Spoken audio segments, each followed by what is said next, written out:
Yeah. Yeah.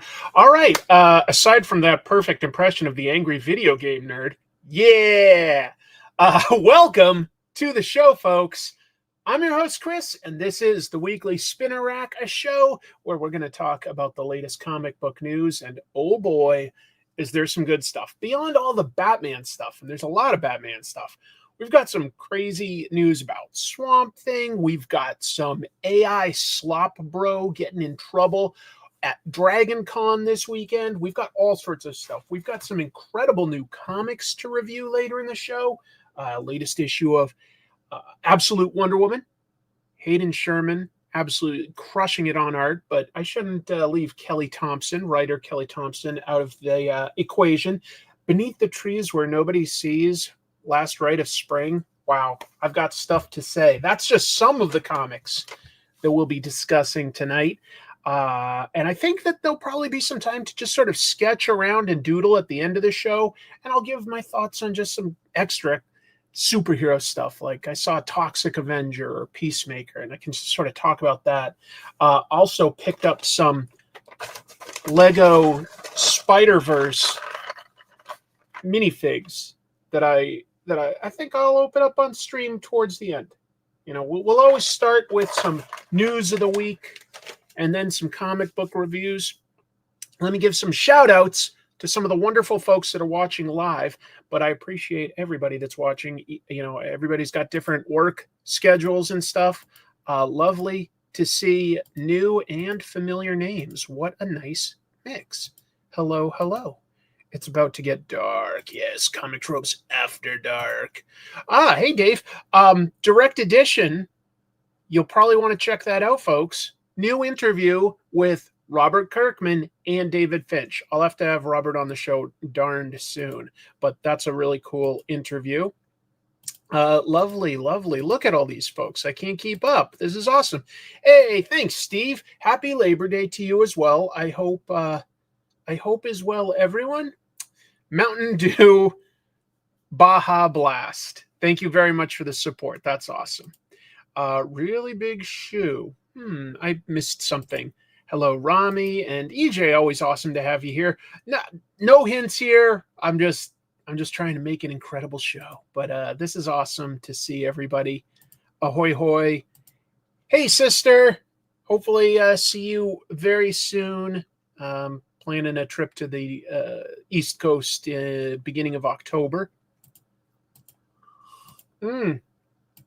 Just enjoying some caffeine so that I can perk up.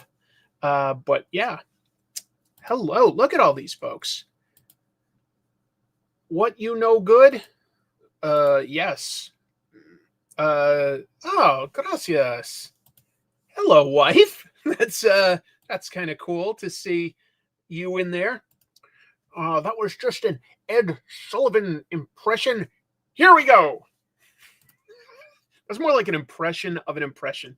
Folks, do I have any business? Not really. Just thinking of like show business, not show business, but my show's business before I get going with the news of the week. I'm still in the works on the latest comic tropes. So the goal is to get that out this coming weekend. I hope I can. Wow, all the way from Australia. Well, g'day. I like it when you watch my show, mate.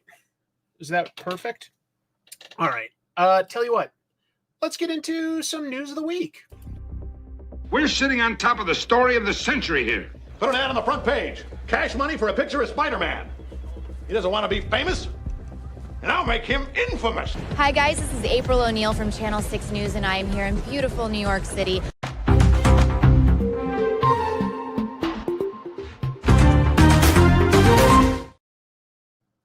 All right, there we go. There's the header. Wow, that'll catch some eyeballs. We shall see. Let's just get right into it because I've got some fun stuff to talk about tonight.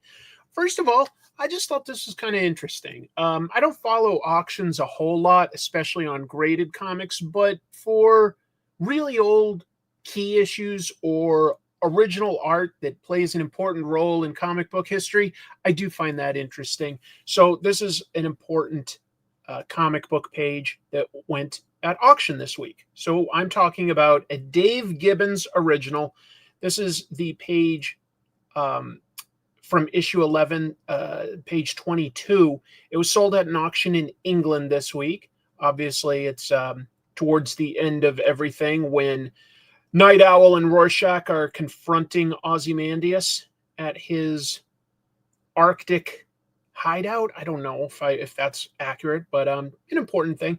Anyway, the auctioneers Anderson and Garland had anticipated a pre-sale price up to £1,800, respectable. That was their sort of estimate, but it actually went for £20,800 when you include some auction fees, and that calculates for those of us here in the U.S. I did the calculation for us. You're welcome. 28,000 for this page.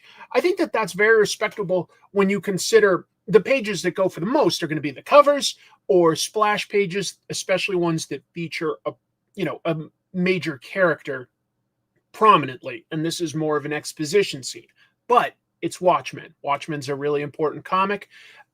There's not a lot of Dave Gibbons Watchmen pages out there. If you look at like other auctions, which I did just out of curiosity, there are some covers that have gone for a lot more. Not that many pages that have even been sold in the last 20 or so years. So people that have them really do hold on to them. And wait, I don't know if you're joking or not, because I don't know any history. I tried to look into it and I didn't really see anything. Maybe you actually know something, Dave. I don't know how much Dave Gibbons may have sold these pages for, but it's obviously a tremendously important comic. And I love Dave Gibbons' art. I as I've gotten older, I just have more and more respect for his craftsmanship. There is just so much going on. And I have been giving a lot of thought to doing a deep dive into Watchmen, which I know a million people have talked about, but instead of just sort of recapping it, or talking about Alan Moore did this or that right, or Dave Gibbons did this or that, that's incredible. I'd like to go into sort of the not quite fan theories, but the stuff that you start to pick up on your fifth or sixth or seventh reading, stuff that like is definitely there in my opinion, but doesn't get touched on a lot. So we'll see. I'm planning it basically, I could simplify it, a deep dive into Watchmen. Anyway, it's interesting to see the art move for this much. Again, I hope that Dave Gibbons is doing well selling whatever art he has right now. Oh, he did. He really did sell them for something like £10 back in the day. Wow. You definitely can. There's only so many really, really wealthy people that are also into getting comic book art. And the ones that are getting it purely as an investment are getting the covers or, the biggest names. And I think that this does get overlooked, even though it's a seminal volume in comics. Anyway, that's crazy. It is. That's how art works. You don't know when you're creating it what's going to become popular, do you? I mean, I'm sure that Siegel and Schuster would not have sold Superman for $200 if they had even an inkling of an idea that was the idea that would hit. You just don't know.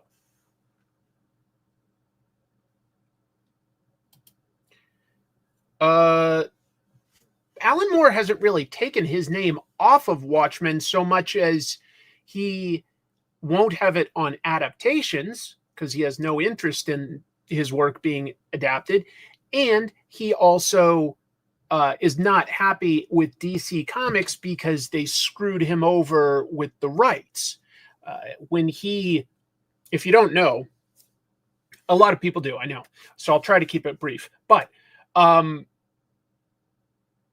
back in the day, comics were sold in floppies. They might be reprinted in an annual or something down the road, but basically there were no trade paperbacks. That is a much more recent creation for comics. And so Dave Gibbons, I was going to say Alan Moore said in his contract with DC that he would get the rights back for things like V for Vendetta, Watchmen, and so on, that he would get the rights back something like 1 year after the work had been published. DC basically saw a loophole. This was early on, and they've kept this reprinted at least once a year ever since, so that the rights don't revert, because there is a rights reversion clause. Crazy. So anyway, there's a little bit of comic book history, and I'll move on with the news. But that's the point of bringing this news up, is just to go on these tangents. So here's something I'm excited about in terms of its potential. So could DC publish Veitch's Swamp Thing? I'll get into exactly what I'm talking about, because obviously they published a lot of it, but there's some of it that wasn't. So DC announced this week they are publishing 3 trade paperbacks that will collect Rick Veitch's run on Swamp Thing, specifically as a writer. He had worked with Alan Moore on some of his, and then Rick Veitch was the writer that took over after Alan Moore. And the run got cut short because Veitch was telling a story where Swamp Thing could enter the green, and actually travel in time. And he kept going back further and further and exploring the history of our planet. He'd go back to the days of King Arthur and so on. Issue 88 was supposed to have him go back in time and meet Jesus Christ. Written, illustrated by Michael Zulli, a really cool artist. But at the last minute, DC got cold feet. They were like, people will get offended. They pulled it. Rick Veitch, in turn, was offended, so he left DC. The run just got cut short right there. So then what happened?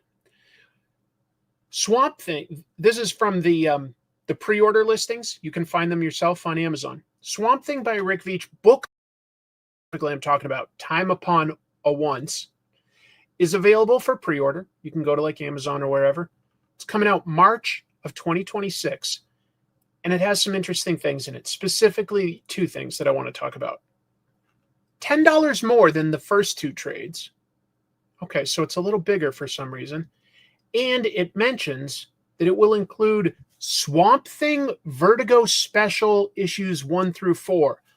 What is that? That doesn't exist, at least not right now. There's no such book that I can find. Swamp Thing Vertigo Special 1 through 4. So is there a chance?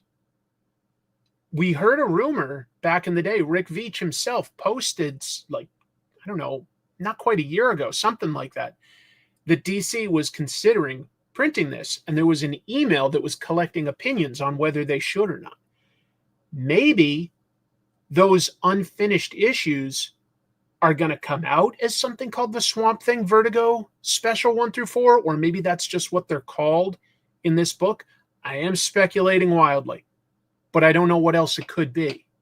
Like, what else did Rick Veitch work on that would fit what this is described as? Maybe the ad copy is just a mistake, all right? So I don't want to get everybody's hopes all the way up, but there's 4 issues that are not specified, like, or you can't find anything for this. So I don't know. It would be really, really cool.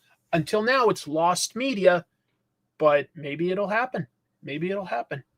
Yep, Veitch is still printing his own stuff. He's doing all the King Hell universe books, Max Immortal, the one that I love, Brat Pack. So yeah, he is still working. It wasn't that long ago that he was some sort of artist in residence for the state of Vermont where he lives.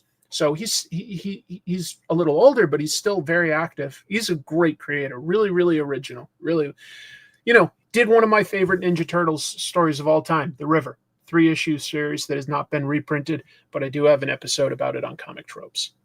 I'm hopeful. Yeah, looks like a couple other people are aware and are hopeful. Yeah, I'm promising it. I'm promising it. That's possible. Is that I think that there might be like something sort of new. Yeah, I'm hopeful. We'll see. I just wanted to put that on people's radar. You can speculate wildly if there's something that I'm not thinking of. Maybe, I'm putting out what I think it is, but that's all. Maybe there's something I'm not thinking of. It could be really cool. I would love to see it finished. Moving on. Just something fun. DC's KO event, which does not stand for knockout. It stands for King Omega. As in, whoever gets the power will be King Omega to go up against Darkseid. They've revealed their participants. I'll explain in more detail here. So, this is the final DC KO issue 1 variant cover by Dan Mora, and it features 32 characters that are all going to go into a bracket-style tournament to determine who will be crowned King Omega. And from that, I'll get to. But the issue is written by Scott Snyder, art by Javi Fernandez, really cool artist, by the way. And that's coming out October 8th. It's their next event. What the miniseries is it's going to feature all these characters battling one another tournament style to gain their opponent's power, sort of Highlander rules, I assume. I doubt they'll be killing each other, to be clear, but yeah. And they're going to level up to face Darkseid. Darkseid's incredibly powerful right now. So as far as characters, looks like we've got Power Girl, Superman, Lex Luthor, Supergirl, Black Lightning, the Guy Gardner, Green Lantern, Giganta, right? Captain Atom, Damian Wayne's Robin, Batman, Red Hood, Batwoman, Jay Garrick's Flash, Cheetah, Cyborg, Big Barda, very cool. Plastic Man, underrated on his power levels. Very, very powerful. Aquaman, Harley Quinn, Lobo, Connor Hawks, Green Arrow, Star Sapphire, Vixen, Zatanna. Zatanna can be very powerful. Metamorpho, Wonder Woman. A really rough-looking Swamp Thing, right? Look at these chompers. What's that made out of? Turnips? I don't know. Firestorm, King Shark, Hawkman, Etrigan the Demon, and Starro. I don't know. I don't know what the brackets will end up being. You sort of glance at this and you're like, well, how far is, Red Hood or Connor Hawk or even Cheetah really going to be able to go? I don't know. But they're very different. Who do you got, folks? Who do you got? Is it just somebody obvious like Superman? Or do you have a reason to suspect an underdog in this tournament? Who are you rooting for? Oh, excuse me. That's Jarro.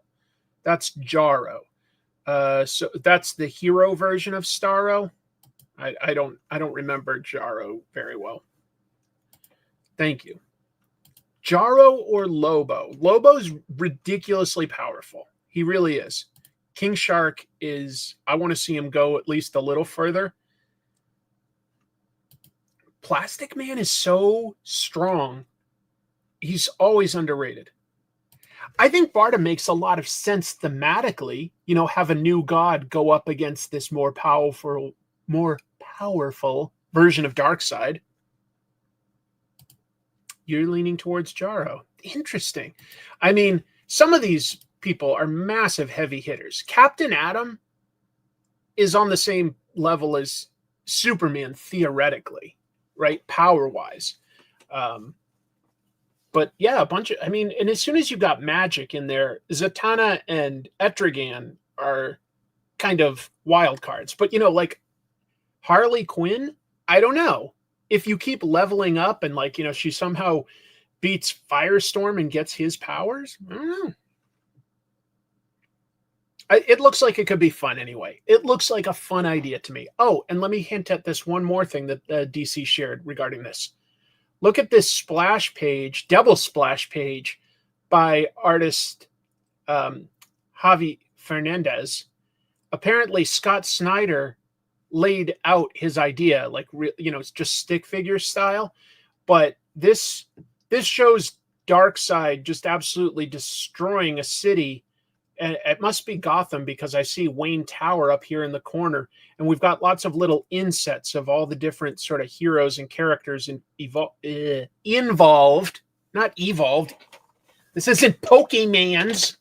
This isn't. I think that Charmander will go up against Darkseid, and I'm willing to bet on that.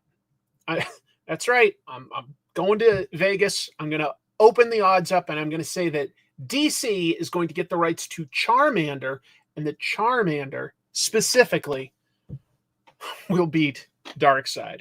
No, but I think that this is a pretty gorgeous layout. I think it helps emphasize how powerful Darkseid is, and it truly makes him look like a god, which technically the people of New Genesis and Apocalypse are gods. So I kind of like this idea. We'll see. Yeah. They should decide solely based on how memeable the characters are. Well, Harley wins. Harley wins. I've got Vixen, Power Woman, Black Lightning, Plastic Man, Giganta, Big Barda. I'm looking forward to seeing in the next couple of weeks what the brackets are so that we can start sort of voting and having fun with it. I like the idea of having fun with this. There's more DC stuff. This is not news, just something a lot of people noticed, including me. Dan Mora homaging a popular Japanese manga. So this is specifically a Dan Mora variant cover for Batman #1 that's coming out this week, this Wednesday. Probably know that if you know a little bit about comics. And it's the exclusive he created for Fan Expo.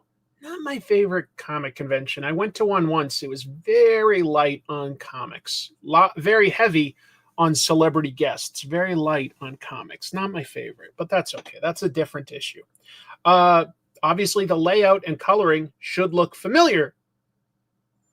It's an homage to the first Tankobon collection of Kagurabachi.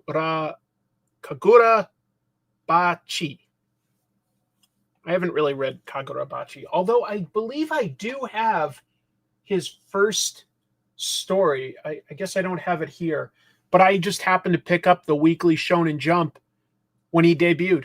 I don't know if that's worth anything or not. Yeah, you know what? It's been a while since I talked to Scott. Maybe I should have Scott on the show to talk about DCKO. That could be fun. Maybe I'll reach out. I'll give that some serious thought. I want to talk about more than just one thing, but I'll think about it. Yeah, John Wick with more swords. So, Kagurabachi began back in September of 2023, so it's only about 2 years old. It hasn't been adapted as an anime yet. That's when things really start to get a lot more momentum, I would say. I would say that that's pretty common. Only 4 of the volumes have been translated into English. The most recent one only came out now we're in September, so last month.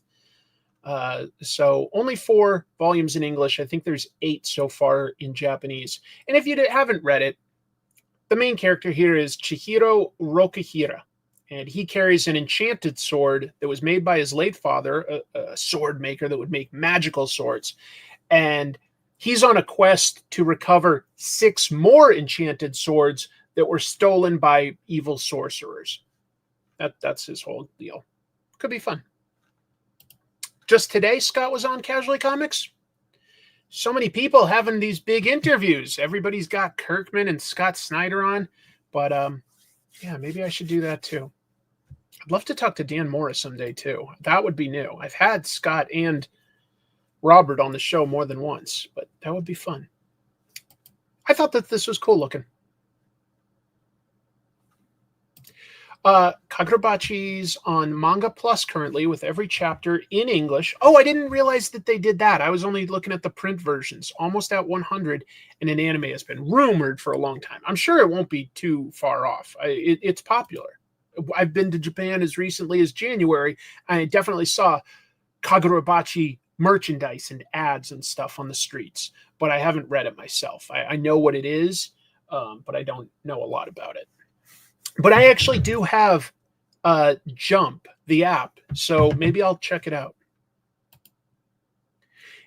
The cool thing about Dan Mora is he's still a pretty young artist. And you're right. Like, the younger artists are bringing in whatever influences they're seeing, which can be blind spots to other people. I think it's cool. I think it's really cool. No, how dare you? I'm going to make an AI version of this show. Hey, everybody. I think we should have more comic book talk. That's me being an AI character. I will have AI news tonight. It's crazy stuff. DC is reacting to blind bag street date violations. This image comes, if it's not obvious, from Bleeding Cool. Hey, everybody. I've got some reasons to talk about Batman today. All right. Not Max Headroom. Max Headroom was kind of funny. Max Headroom was good. What was that actor again? He was in Supergirl. He was the villain in Generation X. So he's got Matt Frewer. Matt Frewer. He's awesome. Matt Frewer's awesome. All right. So we got some rule breakers here. This Wednesday, Batman #1, first issue in a new volume. Matt Fraction, Jorge Jimenez. New version. To promote it, DC's doing some blind bags. We've talked about this blind bag stuff recently. Marvel's doing it. Image had a big success with Battle Beast, obviously. Right now, there's a Kickstarter by Dynamite for Vampirella covers, including ones by some of the artists that were popular on Vampirella in the 70s. Cool stuff. Anyway, so DC has the Blind as a Bat cover program. And that's coming out Wednesday, September 3rd. But obviously, as you can even just see in this image, some retailers broke the street date. They got this merchandise early. They put it out for sale. It's on sale in some stores and on Whatnot. There were Whatnot live sales. DC sent a letter to these retailers reminding them of the street date, which I think is a very polite way of saying, like, hey, we know what you were doing. They're saying that they're aware of people breaking it. They reminded the retailers that anyone who has either sold or even shown it to customers early before September 3rd, that they're breaking street date. And as a penalty, they may be restricted from participating in future blind bag programs. Presumably, it's not that they said it in their letter, but presumably it could be all sorts of different. I just realized I didn't have my microphone in front of me. Sorry, folks. Other promotions. I think it's kind of shitty when a store does something like this. I understand the temptation, right? I mean, it's gonna sell. You're gonna do well because you're ahead of the other guy. But it's a form of cheating, isn't it? Because it's not fair. It's not a level playing field if you sell stuff, but everybody else is following the rules. So I do think it's a kind of a shitty move by a retailer. I understand, and this does show how popular this will probably be. There's a lot of excitement when rules like this get broken. That's a good one. Someone let the blind cat out of the bag. I don't need a blind bag. If there are some at my store when I go, I might get one for fun. I might for this. It wouldn't be something I do all the time, but I have been thinking about variant covers a lot lately, and I think I want to do a really big Comic Tropes episode where I interview all sorts of different stakeholders, publishers, people that are popular on Whatnot, stores, maybe even artists, and get their opinions on this and put together what do they feel that the goal is and what's the end result of doing all these variant covers. Is it just normal business, or could it be leading to a similar speculation bust like we had in the mid to late 90s? I wonder.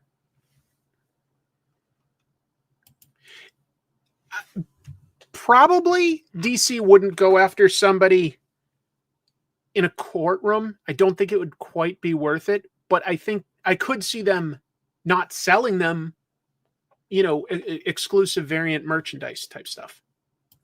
I think it's just something that's really, really grown, variant covers, and it is very much the norm right now. It is the norm. But when did it really start coming back?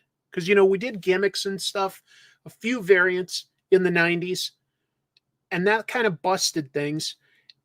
And I don't know exactly what year it started to become popular again, but I want to say it was somewhere like around, and this is just a guess, but like 2012, 2013, like variants started becoming much more popular and commonplace again.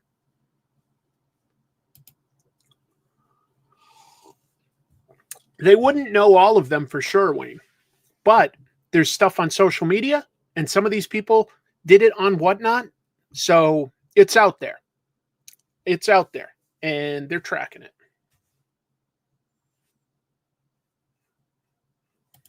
Yeah, I agree. It started more with incentives, like a comic book store or chain of stores were like getting their own exclusive cover for a Ninja Turtles or a Vampirella or something like that. And then Marvel and DC really upped the ante at some point. And I've bought the occasional variant. Sometimes it's just because that's what's available. And sometimes it is because I see it and I'm like, oh, I love that artist. If I can see easily art by just in the last couple of weeks, a Daniel Warren Johnson or a Jim Mahfood, I pick them up because that excites me. Tony Moore is another one. Like, and some of these are people that I'm really personally excited about. Now, I don't go out of my way to get those because that part of the collecting isn't what necessarily appeals to me. But if it's easily available, I do get like a variant cover like that. That's cool to me. I don't think it is nearly as speculative right now. I've done some initial research, and I would say that honestly, the overall readership in America on a monthly basis there's right around 300,000 active comic book readers, and that stayed very consistent for the last couple decades. Hasn't really grown or died down. I think that it's somewhere in that vicinity. But out of those 300,000 readers, people buy an average of between 2 to 3 books a month. So, or maybe it's 2 to 3 a week. And I got to check my numbers now. Anyway, it is speculative in a different way. It is. So I need to do quite a bit of research. And like I say, if I do an episode like this, I want to talk to a lot of different stakeholders. Hey, Jimmy, buy my variants, gang. No others are necessary. No, I don't have anything against them. I'm just to be clear, I really don't. If that's the part of getting into comics that appeals to people, getting variants for the cover artist, cool. They're getting comics. I just want to look into it and see if it is inflating the industry too much. If it's inflating the industry a little, fine. But if it inflates it too much, and these are all speculators that will at one point realize they can't quickly sell these things, that leads to the industry collapsing and people losing jobs. So I just want to double check on that, make sure that we're not making the same mistakes. But I don't think so. I think it's a different type of speculation going on right now. Anyway, I went on quite a tangent, but that is kind of my point in having this stuff, is just to talk about comics topics through the lens of the latest news. God level talent for Arachnid Enforcer. Jim, you want to bust an exclusive for us? Any variant cover artists you want to announce before you've even launched your Kickstarter? Jim has a lot of wonderful friends that are visionary artists, so who knows? You know what actually I think sells the most, beyond even just talking about manga or floppies or trades?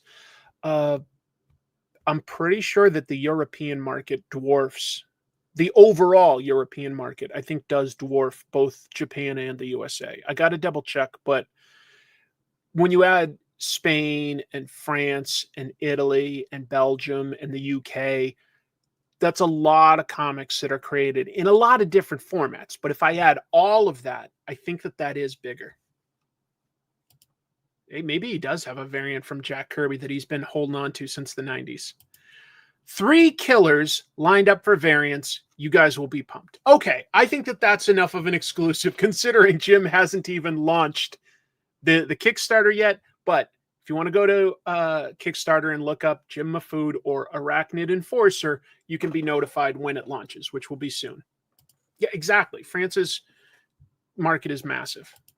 And I'm talking all of Europe. I think it is bigger than either America or Japan. All right. This is just up my alley. Lego Batman Legacy. I like the Lego games. They are one of my favorite things to get 100% on because I can pick it up, play it for just a little bit, put it down, keep coming back to it, and unlock. I like that stuff. I like it a lot. But anyway, TT Games, they make the Lego video games. They've released this trailer that I'm playing for their next Lego game. And it's focused on not just one iteration of Batman, but his entire 86-year history. They're doing something a little different. References throughout to the comics, the TV shows and cartoons, live action and cartoons, the films. You know, I see references to the Michael Keaton, the Christian Bale, and the Robert Pattinson Batman stuff throughout. Allies, villains, vehicles. So it's just a pastiche of all of Batman's history. It's also this time, instead of just having pure levels and different hubs, apparently you're going to just have a massive Gotham City to explore. That kind of sounds fun to me. And they've got a new fighting system. Instead of just sort of hitting like a bunch of times, it's going to be based more on what people love. The Rocksteady Arkham Asylum, Arkham City, Arkham Knight games. So, as you can see in this, like there's a reference to the recent Robert Pattinson thing, but Penguin looking way more like sort of a comic book Penguin. So they're mixing and matching it all together. I think it looks like a lot of fun, personally. I like that you can do something like this at this point, that there's so many versions of Batman, and you just want to mash them all up. This is a pretty good gag, too. A Bane acting all powerful and strong, and then he's going to act like he gets hurt in a second because he does what hurts everybody. He stepped on a Lego. So anyway, that comes out next year. Hopefully it's good. Hopefully. Yeah, look at that. That's based on like the original Bob Kane. I say sort of in somewhat quotation marks, the Bob Kane Batman. The purple gloves, the ears that stick out on the side. Yeah. All right. Bug Wars is continuing. I didn't know that when I read the first 6 books. I thought that it was somehow a one and done miniseries, but no, there's bigger goals here. So Jason Aaron and Mahmoud Asrar created Bug Wars. I reviewed it as it came out, and they're going to do a second volume next year, but before that, they just announced a one-shot that comes out in January before it's going to return as the monthly. They're joined by artist Baldemar Rivas, and it's going to be an oversized one-shot as well. I think it's priced at $6. Jason Aaron talked about it, and he said, quote, "The ride through the yard has only just begun. The Spider Witch special explores the witches of the Spider Sect, and after that, we'll return to the Slaymaker family with Book 2. Expect more murderous bugs and tiny sword-wielding warriors along the way." I like Bug Wars. I thought at first it might be more of like a Micronauts meets Conan, and I think it was a little bit more than that. It was fun. It wasn't my favorite thing ever by either of them. I couldn't quite claim that, but I liked it. I enjoyed it every month. Honestly, I think Mahmoud Asrar was having a lot of fun on it because it's some pretty exceptionally detailed, ambitious artwork. Really, really big. Is Helldivers still popular? I played that for a little while when it first came out with a friend or two, but I just don't have lots of time for video games, even though I got excited for that last piece of news about Batman in Lego. Yeah. You're not sure about continuing it. That's fair. That's fair. Yeah, it is too bad that Southern Bastards will probably not get finished. But I did mention on the show a couple weeks ago, artist, co-creator of that series, Jason Latour, has a great book on Kickstarter right now, folks. Super Ego. Lots of small stories that he's written and illustrated. Looks like a really good value, a really, really big book. So if you like that at all, I would strongly recommend Jason Latour's Super Ego over on Kickstarter. Oh, it just came out on Xbox? Got it. Okay. What else did I have? Criminal is getting a special. All right. So, Ed Brubaker, Sean Phillips, just one of my favorite pairs in comics. Criminal is one of the best books they do. Anthology type storytelling in the sense, maybe not anthology, but it's like, it's a title where the main character changes and it's in a shared universe full of different types of criminals. So in just over a week, we get the latest story. It's been a little while since they did anything with Criminal, but we get The Knives. I think that's September 9th or 10th. I don't know, whatever it is for Wednesday. I think it comes out a day early for bookstores, so I'm probably right about the 9th. Anyway, Brubaker just shared that there's actually another Criminal comic coming soon. Usually these things are spread out by at least 6 months, but we're getting something really cool. On his newsletter, Brubaker said that there's going to be a one-shot later this year. Didn't say when, but look at the title. And he called it, quote, a novella-length story about Ricky Lawless and a bunch of cool extras, including a criminal role-playing game by Kieran Gillen. What? That's bonkers.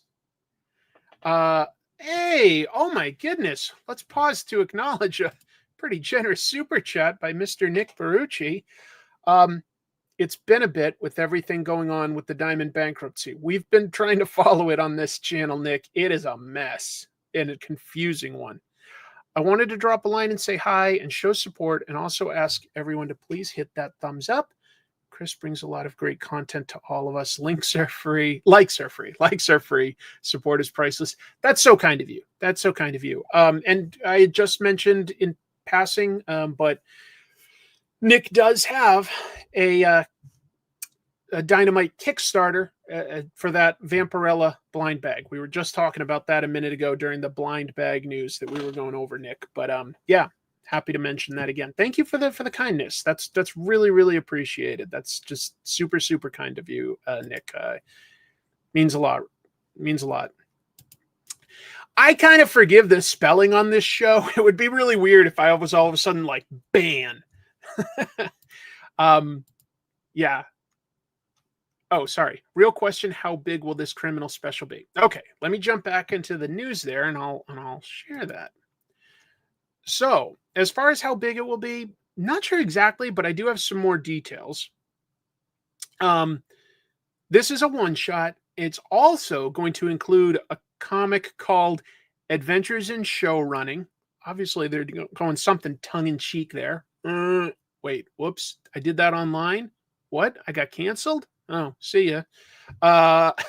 Tongue-in-cheek. It's going to tell the story of Brubaker and Phillips themselves being on the set of the Amazon Prime adaptation of their comic, which, of course, is a real thing that's happening. Wait, what? It already came out? I thought it came out on something like the 9th or the 10th. Oh, my God. I'm an idiot. I love Brubaker and Phillips. All right. I guess I got to go on something. I didn't see it at the comic shops. Maybe it's sold out. I did go on Thursday. Maybe it's sold out. Shoot!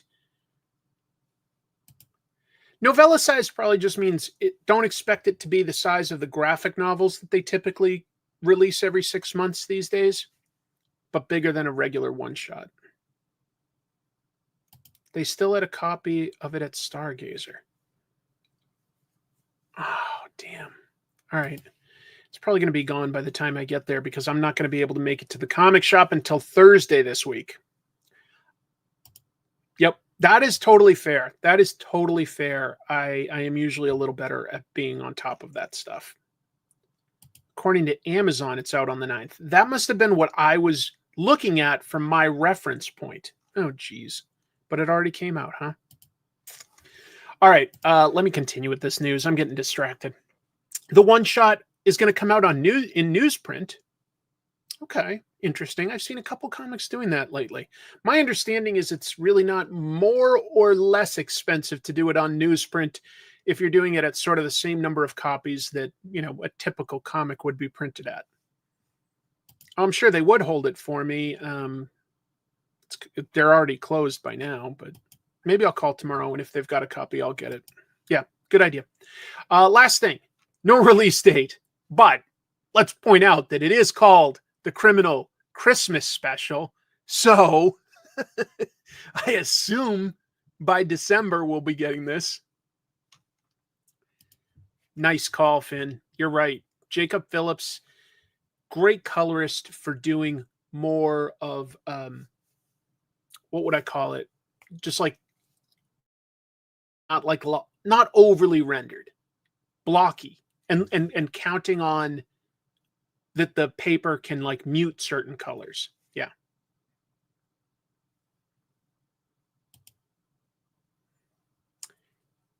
Yeah, but there is some differences there, Moritaka, just in terms of like Japan has been printing on newsprint weekly the entire time that they've been making manga and manga magazines. In America, by the 90s, we started switching over to a glossier paper. We don't really make the paper ourselves. We basically print this stuff mostly in Canada and China, and we haven't been asking for it, so there's a lot less of that. So it's not that it's necessarily more expensive, but it's produced less, so you're paying more for newsprint than you used to have to. There's a lot of funky little things to it. We haven't been supporting that as our default paper for a long time, so there's a lot less demand and a lot less of it being created. I do too. I like how it looks. Anyway. All right, moving forward. This is utterly unique, but Ice Cream Man is going to tell a comic book story in a card game. And there's some unique things to this. So this October 1st, if I'm being specific, the creators of Ice Cream Man, writer, artist, letterer, they're doing, and if you don't know, Ice Cream Man is a horror anthology comic. It's really cool. They play with storytelling conventions all the time. But it's always pretty creepy, and it's pretty cool stuff. Anyway, they're going to do one printing, and they say they'll never reprint or do second printing or anything of this, a playable card game that will tell a new story. So here's how Image describes it. Ice Cream Man, the Mortal Coil Shuffle, is a beautiful custom-designed deck of cards featuring custom backs and a custom box, too. All art, as ever, by Ice Cream Man stalwarts Marazzo, Chris O'Halloran, and Good Old Neon. That's the letterer. Some cards will tell part of the story, while other cards cast inscrutable spells on unwitting characters, and some must be joined with other cards to form a complete piece of art, the card deck's version of a spread. It's a first of its kind comic experiment, and also perhaps the last. I got to get this. I got to see what this is.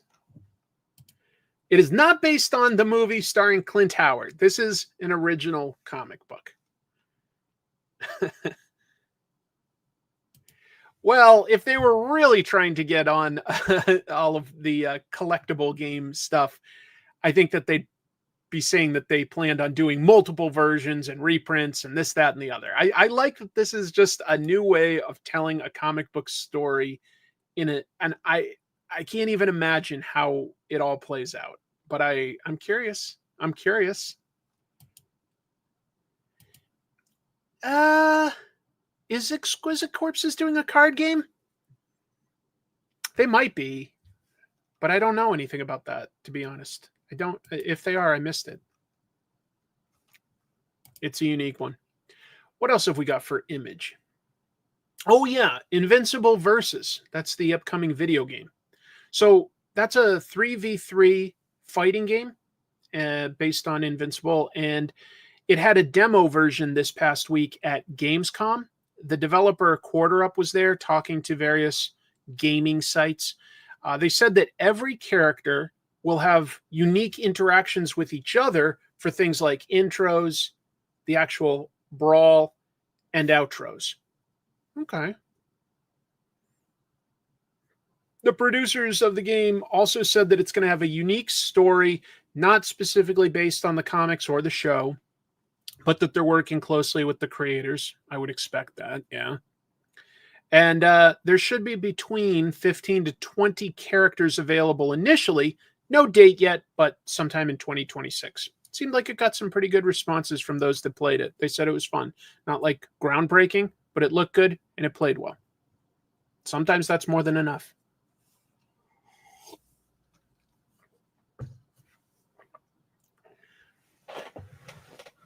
This is just a case of how, oh man, the light, sorry. This is a case of hindsight. But Dark Horse apparently rejected Sailor Moon. So Stuart Levy, he was the founder of and former CEO of Tokyo Pop. I believe he's now the president of Tokyo Pop Germany, if I have that right. He was interviewed by Animego, which I guess would be like a portmanteau of anime and the Japanese word for English. And he discussed, among other things, his attempts to bring Sailor Moon to English in comics form. He was basically ahead of the curve trying to do this.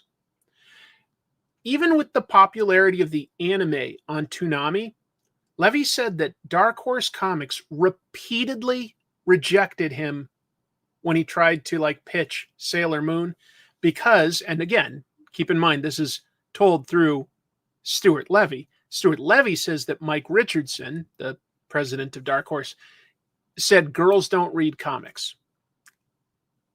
I don't feel like that's something that Mike Richardson would say, but maybe. I don't know. I'm not privy to it. I'm just passing this on. Ultimately, the person responsible for giving Tokyo Pop the okay to release Sailor Moon was a person that worked for Walden Books, and they okayed it at Borders, not here anymore, but they were all mall-based bookstores.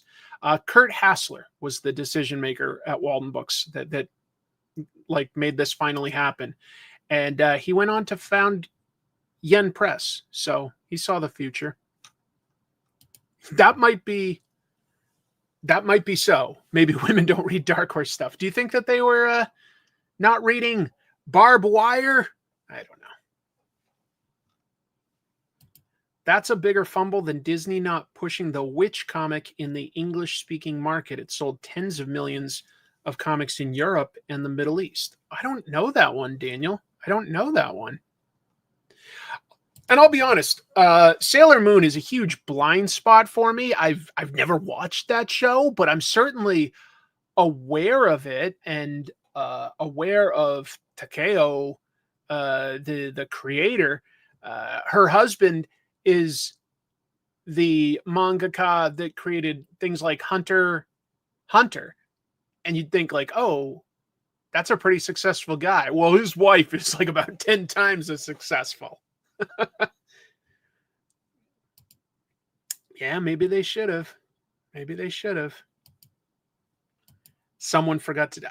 I think women have always read comics, and if that's true, that's some weird thinking. But yeah, it is strange to me sometimes that America hasn't tried to do what Europe and Japan has done, where they target different specific groups of people. There's no shoujo type comic books, right? I mean, unless you want to argue that that's what Archie is, but I don't think that really is the same. Right, yeah. He also made Yu Yu Hakusho. Tremendously successful mangas, but I don't think they quite compare to just how big Sailor Moon is.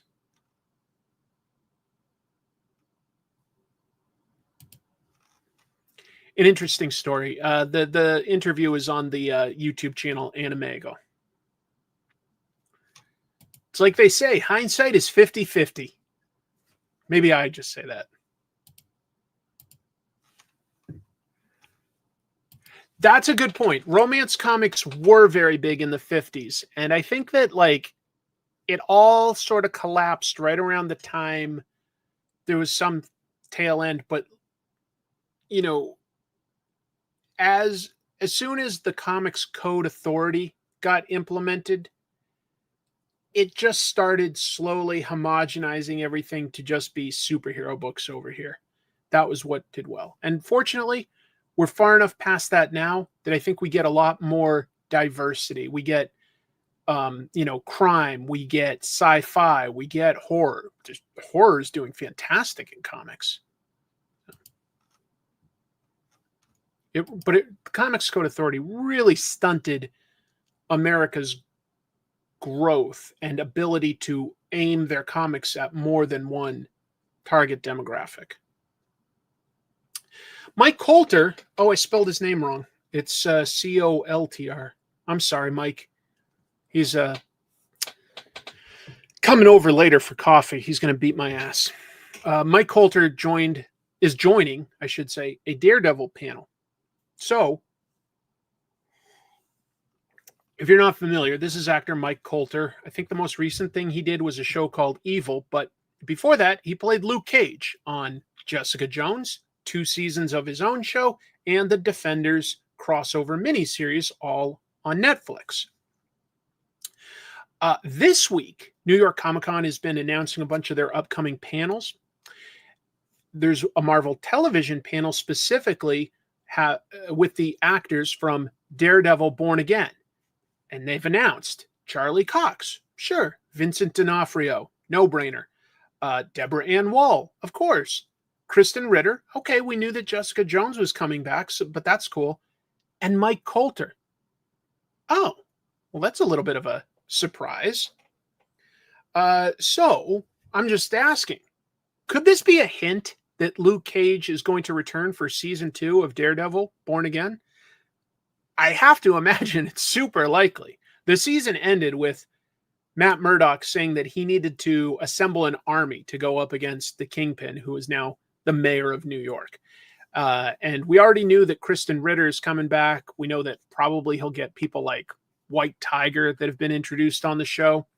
I don't know. If they bring back Luke Cage, it almost would feel weird if they didn't bring back Iron Fist as well. I'm just saying, they all sort of know each other and they've now established that this is all a shared continuity. But yeah. And I agree with you here. He was perfect as Luke. That show's writing was far from perfect.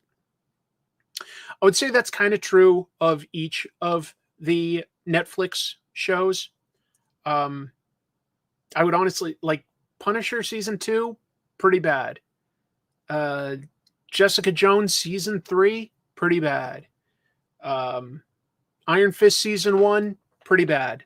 But some of them also like had good seasons. I'd say Daredevil, the most consistent, the best show easily.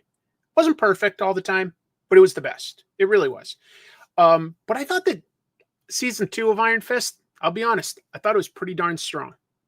Season 1 of Jessica Jones, that was pretty fantastic. Purple Man, it's really good. So, we'll see. That would be so mean. Iron Fist is my best friend, and I don't talk about him.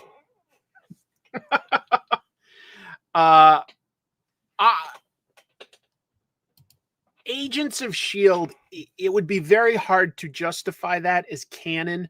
By the final season, it overlapped with, the snap, and that just did not happen in their world.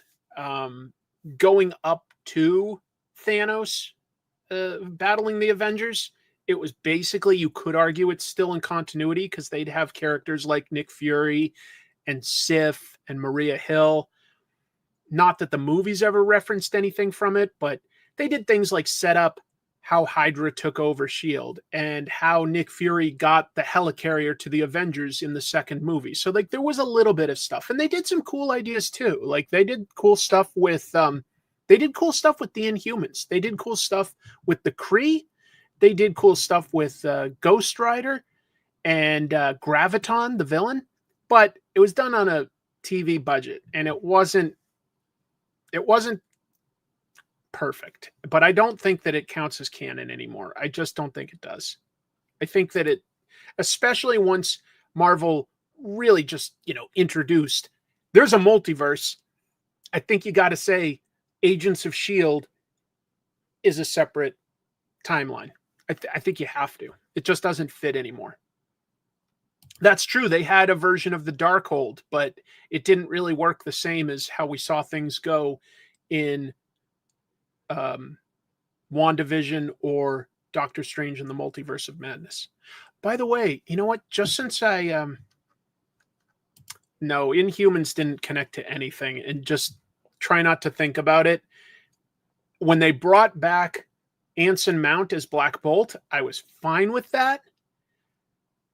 But no, just Inhumans, there's been some really bad MCU stuff. Some people say certain movies are bad. The movies, I don't think any of them are worse than it was fine. That's just me. But, the Secret Invasion or Inhumans, just awful. Just awful. But I just mentioned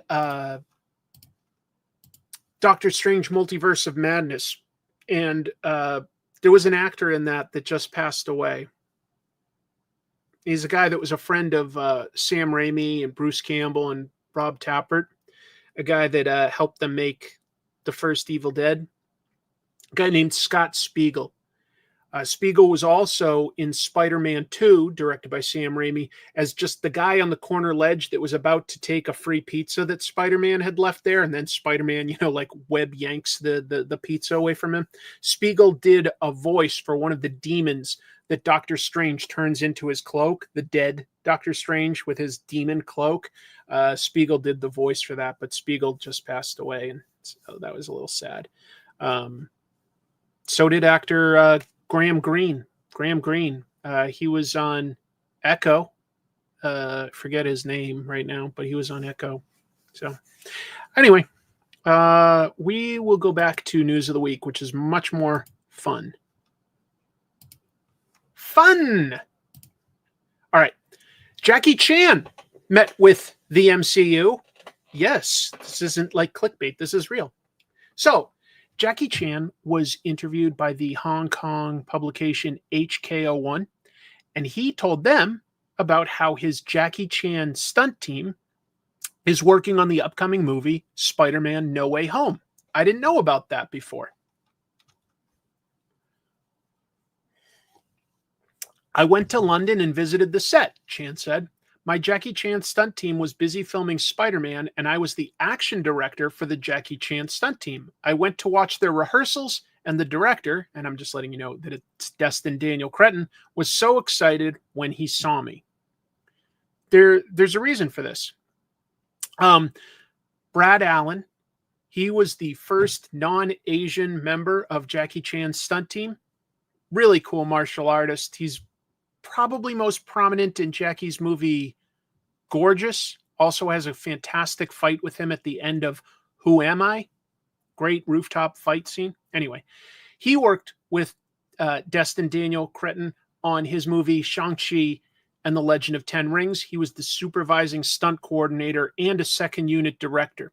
Now, sadly, between the time that Shang-Chi finished filming and hit the theaters, he did pass away at only age 48. So if you watch Shang-Chi, it's dedicated to Brad Allen. But Brad Allen was a really great member of Jackie Chan's stunt team. I'm old enough that I was watching Jackie Chan movies from the 80s, and I always liked Mars. There's this guy that it just goes by the name Mars that like had a really recognizable face and was always in Jackie's movies in the 80s. But anyway, I think that this is interesting to see, and it speaks to how this Spider-Man movie will probably have a different type of action than the last three, if they're having like these martial artists stunt team work on this movie. I think it sounds really cool. I agree. It sounds like, I mean, we know that Punisher is going to be in it too, so I think that there'll be some more sort of ground level, hand-to-hand stuff. Could be a lot of fun. Jackie himself, to be clear, doesn't have a role or anything. It's his stunt team, but he visited the set and supervised some stuff. How old is Jackie? I want to say something like 72. I could be wrong, but it's somewhere close to that. Well, thanks for stopping by. Right. They'll do as much as they can in camera, and they'll probably use wires. I mean, Jackie Chan's team has always used wire work, but tried to make it less overt than like, flying around and just bigger impacts. That's what Brad Allen helped add to it. I will also say though, the movie Shang-Chi was also helped by the YouTubers Marshall Club. One of those brothers played Death Dealer in the movie and even did some performance capture work for Shang-Chi himself, where they did a head replacement for like really elaborate stunts. Jackie is playing Uncle Ben. Yeah. It's just not up to date. IMDb is not the most reliable source. I'm looking forward to it. I like hearing that he's going to be on it. Oh, wow. Look at that. Hey, Chris. Been enjoying your recent episodes, especially on My Hero Academia. Thank you for watching that one. Brought back memories of when I was watching the anime and my issues with it. Hope your shoulder is better.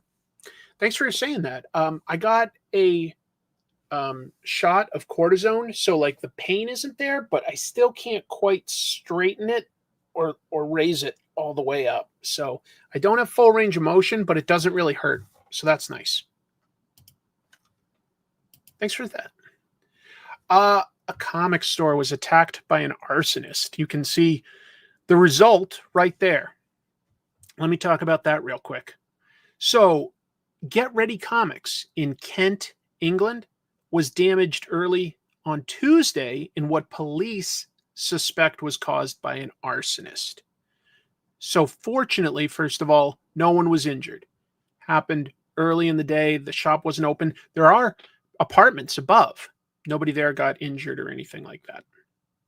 The fire had damaged the door and the panel above it, which were original fittings of the building from the 80s, but it didn't spread beyond that. The store itself, not damaged. Very little inventory damaged. The owner was still able to reopen by Thursday, 2 days, and police are still looking for the suspect. They do have images of the man that set the fire on closed circuit TV. So he was captured on camera. Pretty clear images. Just a white guy with a big beard. I don't know. I don't know what's going on. It's hard to say. I mean, I guess there are pride flags and stuff here. So maybe it was like, a hate thing, or maybe this guy's just a firebug. I don't know. Pretty weird is all. Pretty weird. But if you're in England, maybe anywhere near Kent, maybe you want to support this store, as he says that they didn't like lose lots of inventory, but he said it is going to be pretty expensive to repair the door and the frame. Yeah. And mildly related, some graded comics were stolen from a shop. So for this one, it's the store Comics and More in the Madison Heights section of Detroit. And a burglar simply smashed the window in around 5:30 in the morning, the day that this was robbed. And they stole 11 graded comics. They were in and out within 2 minutes. So it sounds like they knew what they were going for. The store, by the way, this is kind of sad, but the store is planning to close on September 27th. Still, they want to find the culprit and get back their inventory. The owner says that his plans are to just move to, doing conventions and selling online. Couldn't really keep the store running, but he's going to stay in the business online and at shows. So we would like to get his inventory back. Here's the list of the comics that were stolen. Like I said, it's 11. A bunch of them are Twilight Zone. And because they're graded, if they're not cracked open, they've got a serial number. So, well, maybe you want to just help Comics and More by just getting something there, patronizing the store before they go out of business, and help them out. So, or just also keep your eye out for, like, if you hear about any of these comics being sold nearby. Wanted to mention those two things. Let's talk about something pretty satisfying in its own way. An AI slop creator, I don't know what to call him, an AI prompter, an AI image generator person, was tabling at DragonCon this weekend and ultimately got kicked out. So, real artists at Comic-Cons are rightfully annoyed these days when they see AI-generated imagery being sold, because it's disheartening, right? You're paying this money, you're competing for every dollar to make that back, and you're putting in real blood, sweat, and tears to creating that art, and then you see somebody that's just going on Grok or Gemini or ChatGPT, generating some imagery, maybe touching it up a little in Photoshop and selling it, and it's disheartening. But attendees noticed two alleged, I should point out, but alleged AI booths. One is a guy named James Mulligan. He does like mostly apparently Disney art. Doesn't sound like anything happened to that one, because you have to kind of be able to prove it. And then the second was somebody that went under the Instagram name OG Art Official. Okay. But the artists there reported this artist.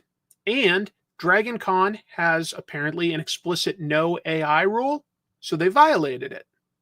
Therefore, the person, I don't know their name, and even if I did, I don't want to put their real name out there, but, they were asked to leave by convention organizers. They refused, and then the police showed up to trespass them. So, yeah, there's, if you go on social media right now, you can find other photos and videos. I know Pat Loika posted some photos. There's a couple other people. This is, I'll talk about it. So all of these were shared to me, and he shared it like publicly, but Sean Crystal, Ink Pulp, shared them with me. And he posted this to his Instagram stories, and the OG Art Official replied like extra salty, cranky. You guys are sore because you don't sell shit and will forever be forever broke. Have fun being a broke bitch.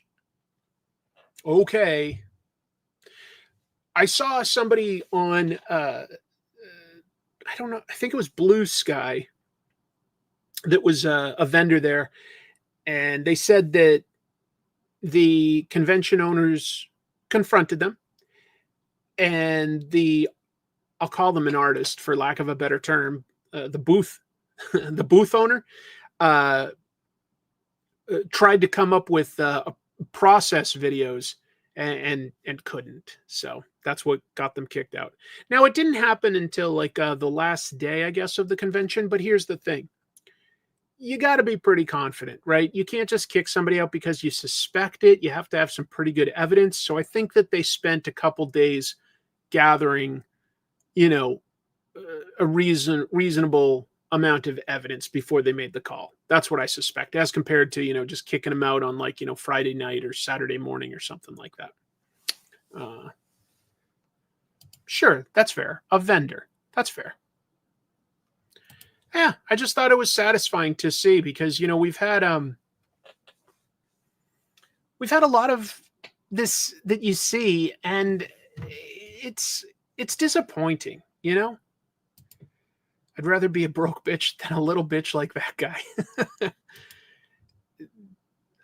Yeah, why does that totally mature response not surprise me? Anyway, just thought I'd share it.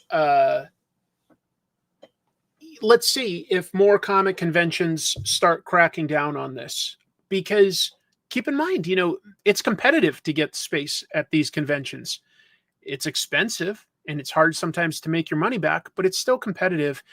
And I'd want that to go to a real artist, no matter their skill level, over somebody that's just feeding prompts into a computer and selling that. It's like, this person's acting like, haha, you know, I made the money. And it's like, I guess in some ways, fine.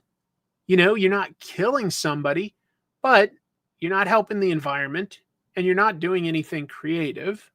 So, you know, you got your, whatever, you got your just desserts. It's a totally fair opinion. Yeah. So I just wanted to share that like somebody actually called them out and to the level that the convention organizers were comfortable asking them to leave. They said no. So they brought the police in. Again, nobody did anything illegal here, but the police were there just to make sure that the person left. And they did.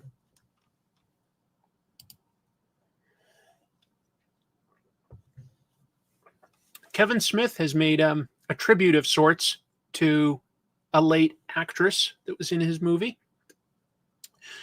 Writer-director Kevin Smith shared an Instagram story by an artist working with him, Ryan, and I don't know, I've never heard it said, but Gajda? Ryan Gajda, I'm guessing. Yes. Sean doing some gonzo journalism. I did reach out to him I was like, look, I'm going to talk about it. You mind if I use the images? And he was kind enough to literally just send them to me, even though they were already available on social media. Thank you, Sean. And I don't know. I feel like it's a happy ending to that one. I feel like it's a happy ending. All right, let me jump back to this news. Kevin Smith honoring late actress that worked with him again. So Ryan Gajda originally posted the Instagram story and Kevin Smith shared it. And it's about this, Quick Stops Volume 3, Issue 2, a new book set in the View Askew universe, that the shared universe of films and comics that Kevin Smith has created, and TV shows, actually. Oh my goodness, did I miss Sean? Darn it, I totally missed. Anyway, here's what Gajda wrote. I've been excited about mentioning this for a while, but earlier this year, I drew a whole comic written by Kevin Smith for his Quick Stop series with Dark Horse Comics, and it's out next month on September 24th. The story is a tribute to the incomparable Shannon Doherty and a continuation of the story of Mallrats based on Kevin Smith's sequel script that would have checked in on Brody and Renee 30 years on from the events of the original. So, if you're a fan, you might want to get some closure to these characters. Could be a lot of fun. I liked Mallrats at the time. Boy, just think, back then we had not seen Stan Lee do too many cameos. We're like, whoa, Stan Lee in a movie. He's sick with a nib pen? Good to know. Good to know. I'm not familiar with if he did this cover or not, but I like this art. It looked like they're recognizable, but not like photo referenced. It's nice. Diamond versus Sparkle Pop. Yes, it's a Diamond distribution story, and it is about the people that bought Diamond and Diamond fighting them. This is crazy, folks. This story is bonkers. So, just laying a little groundwork, but not trying to go too deep, but Diamond distributors were bought at auction by Ad Populum Sparkle Pop. But the original entity of Diamond still exists as a debtor. They owe money to publishers and retailers, and they need to pay that off as best they can. Diamond, have now filed a lawsuit against their purchasers, alleging that Sparkle Pop has been selling some of their consigned inventory that's in the warehouse, which Sparkle Pop just owns now. The filings state, quote, "The debtors learned in early or mid-June 2025 that Sparkle Pop was selling consigned inventory. The debtors promptly and repeatedly demanded that Sparkle Pop stop selling consigned inventory and directed Sparkle Pop to remit the sale proceeds to the debtors, them.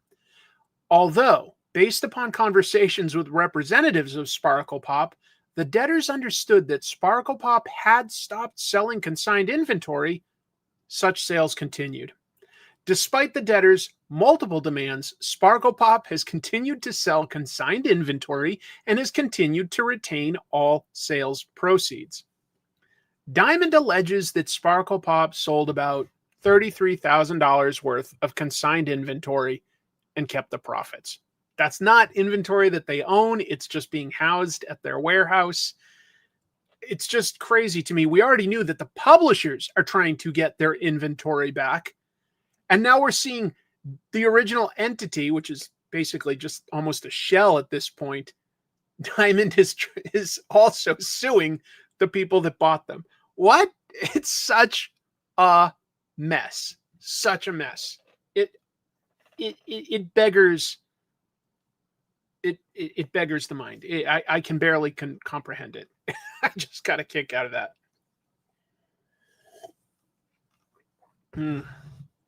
Crazy. I've been recommending upcoming stuff that's just a little off the radar.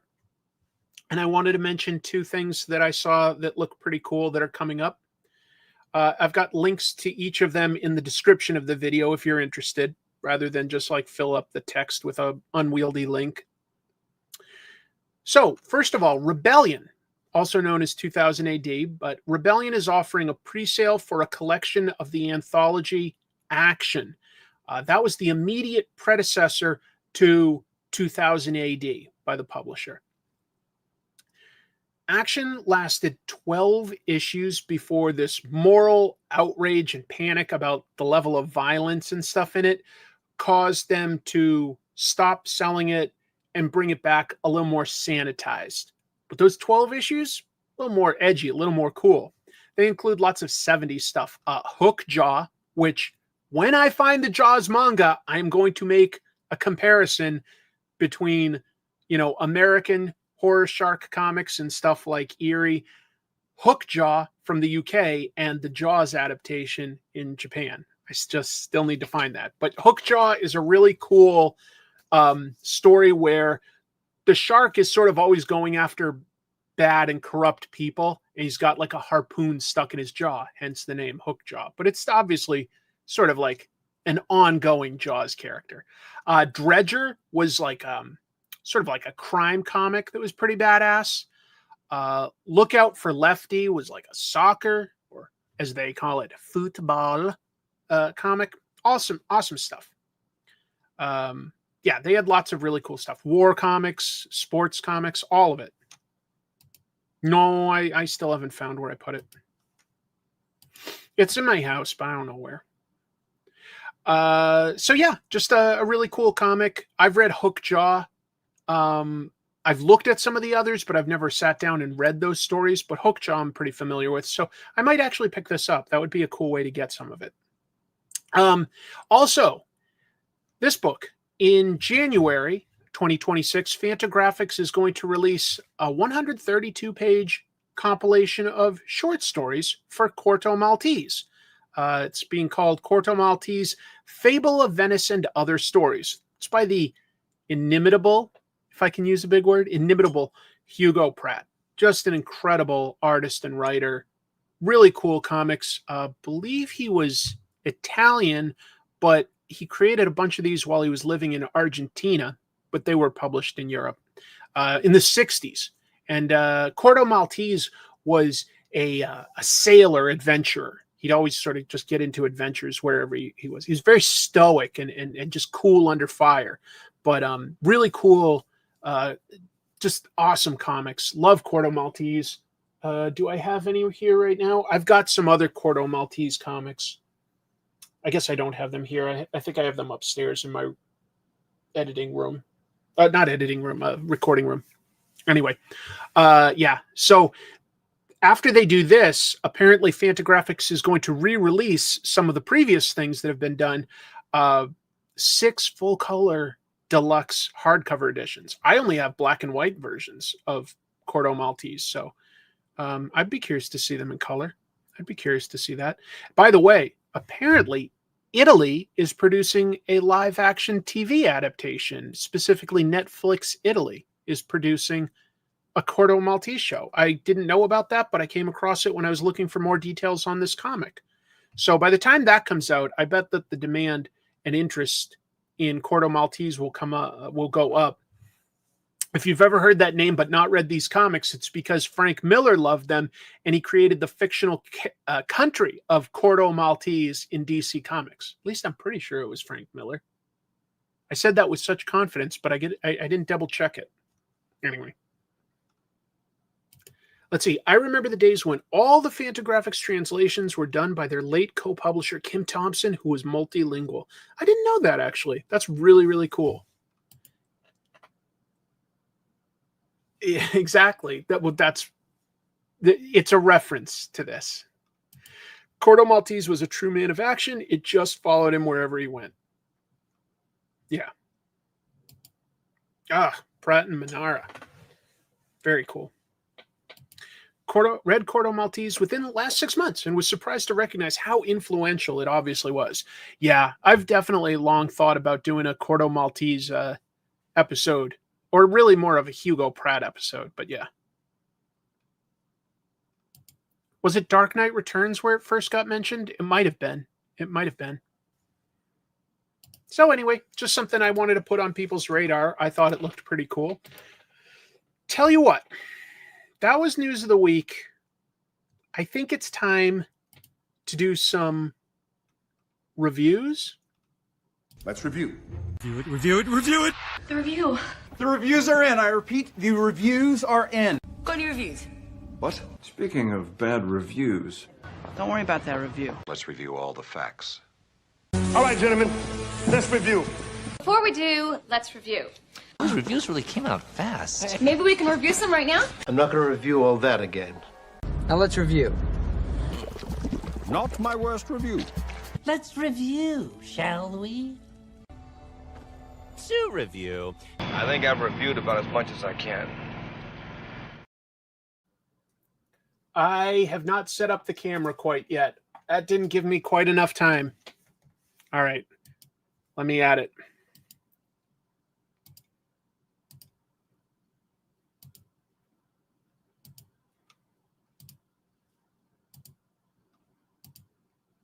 Okay, that's not quite in focus yet. Give me a sec. Wait. Hold on. I just lost the connection. That's weird.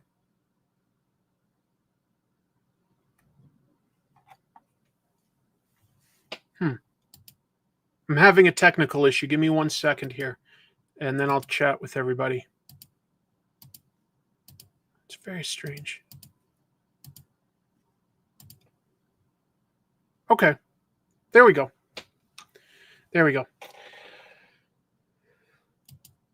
Yeah, it was lagging because, like, for a minute, the USB was having a problem. It's not too long. I need time to set up the camera. So, you know, it's either that or watch me do this. So... play the review clip again. There we go. What should we talk about? I want to talk in depth about both Beneath the Trees and a little bit Absolute Wonder Woman. I'll start by talking a little less in depth about some of the other stuff that came out. In fact, there's not a lot that I really have to say about this issue of Incredible Hulk other than I love Nick Klein artwork. He just does the cover here, and we've got a different sort of fill-in artist. What's what's Gorham's first name? I got to double check the credits real quick because I'm bad at names. I wish more of these issues were done by Nick Klein himself. I have no idea where the credits are. It's good art in this issue. It really is. Adam Gorham.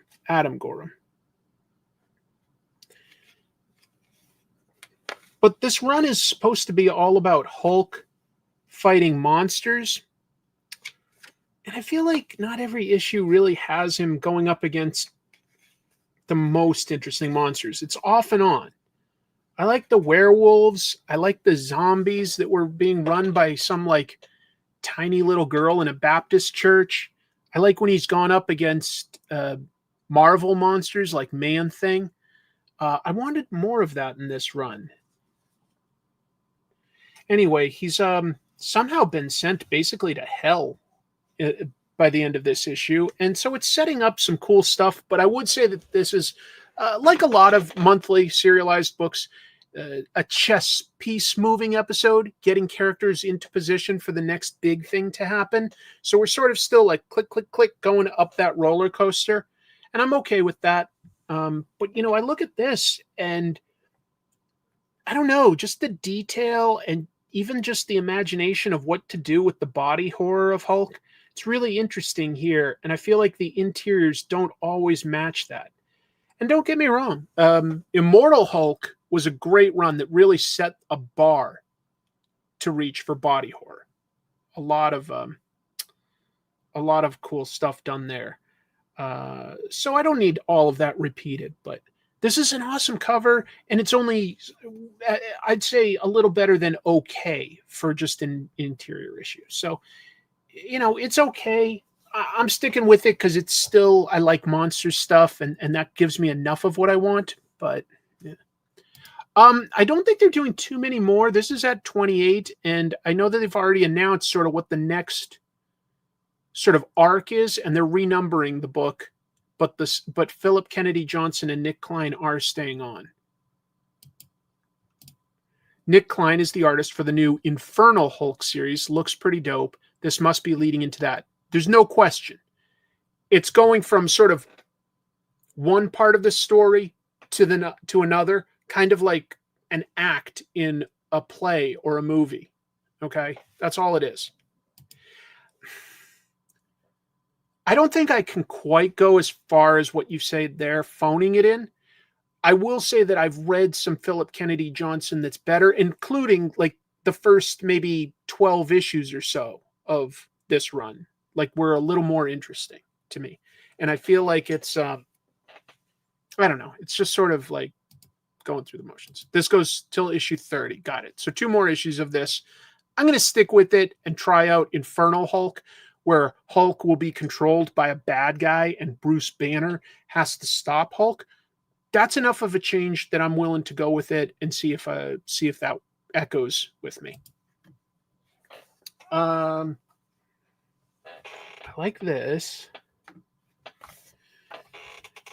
I feel like I should be enjoying Ultimate Spider-Man a little more than I am, but it's only okay. And this is a big, also like dialogue heavy exposition type of issue where, you know, Peter Parker and MJ are talking to Harry Osborn and his wife Gwen Stacy, and they're just laying all the cards on the table, explaining like, hey, you know, Gwen is one of 5 people with the powers of Mysterio, and this is what her goals are, and this is what we're doing. Mary Jane is obviously like really freaked out because things keep getting more dangerous for the family. She thought she'd be okay with it. Messina is a good artist, but I didn't get this book for Messina. I did get this because mostly of the Marco Cicchetto art.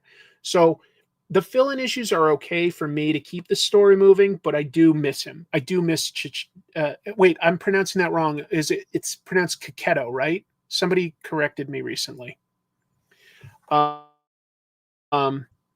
know, it's not easy to do art for dialogue scenes and to make them interesting. You have to be able to relay convincing expressions, vary up the shots, and have the character look consistent from panel to panel. And I do admire that. It's not bad at all. It isn't bad art. I don't dislike it. I'm just saying I'm a fan of Kaketo, and I'd love to see more of that. So, it's interesting, and yet I feel like Ultimate Spider-Man felt this weird obligation to both focus in on his own story as relates to the Sinister Six of this world, as well as tie into these threads of this villain called the Maker that controls the whole universe. And I'd rather have them do one or the other. Either have him doing the same stuff that Dennis Camp gets to do with the Ultimates, or just be completely your own thing like Peach gets to do with Ultimate X-Men. I feel like Ultimate X-Men is in general so much more fun because you just don't care about anything else going on. It's just its singular story. And there's a lot of stuff in this that I like. I do like a Peter Parker that's a husband and a father. I find that legit kind of interesting, especially because I'm getting older and I can relate to that a little bit more, even if I'm not a parent. I can relate to having responsibilities, right? And so there's parts of it that I admire, and yet I can't honestly say that I absolutely love Ultimate Spider-Man. I am a fan of a lot of Jonathan Hickman stuff. This isn't my most favorite thing that he's done. It isn't. When Kaketo draws it, I can put that aside and I enjoy it. There is a good moment between Gwen and MJ. There is a good moment. Meanwhile, I won't spoil anything for you folks about this or this other, but in the main Spider-Man book, they just revealed that there's a specific person that's been impersonating Peter Parker and a specific person that's been impersonating Spider-Man, and the real character is somewhere else. So for several months, it hasn't been the same person even. There's been a Peter Parker impersonator and a Spider-Man impersonator, and they revealed in the latest Amazing Spider-Man who each is. And I have to admit, that intrigued me enough that I was like, oh, maybe Amazing Spider-Man is the book I should be reading. But I won't talk about it any more than that because I don't want to spoil it for you. But that's a cool hook. That's a cool thing that I feel like I haven't quite seen done before. And it could get messy and too convoluted. I do expect a certain amount of melodrama out of Spider-Man. That's what it's always been. It's always been a mix of big bombastic action and interpersonal soap opera dynamics. The Spidey impersonator was some guy called Arachnid Enforcer. I think that might be a Jim Mafood trademark. ASM has been really fun. I haven't been following it, but that's really cool. No, they're not working together either. That's the wild part. And they each know that the other's an imposter. I kind of like how crazy that is.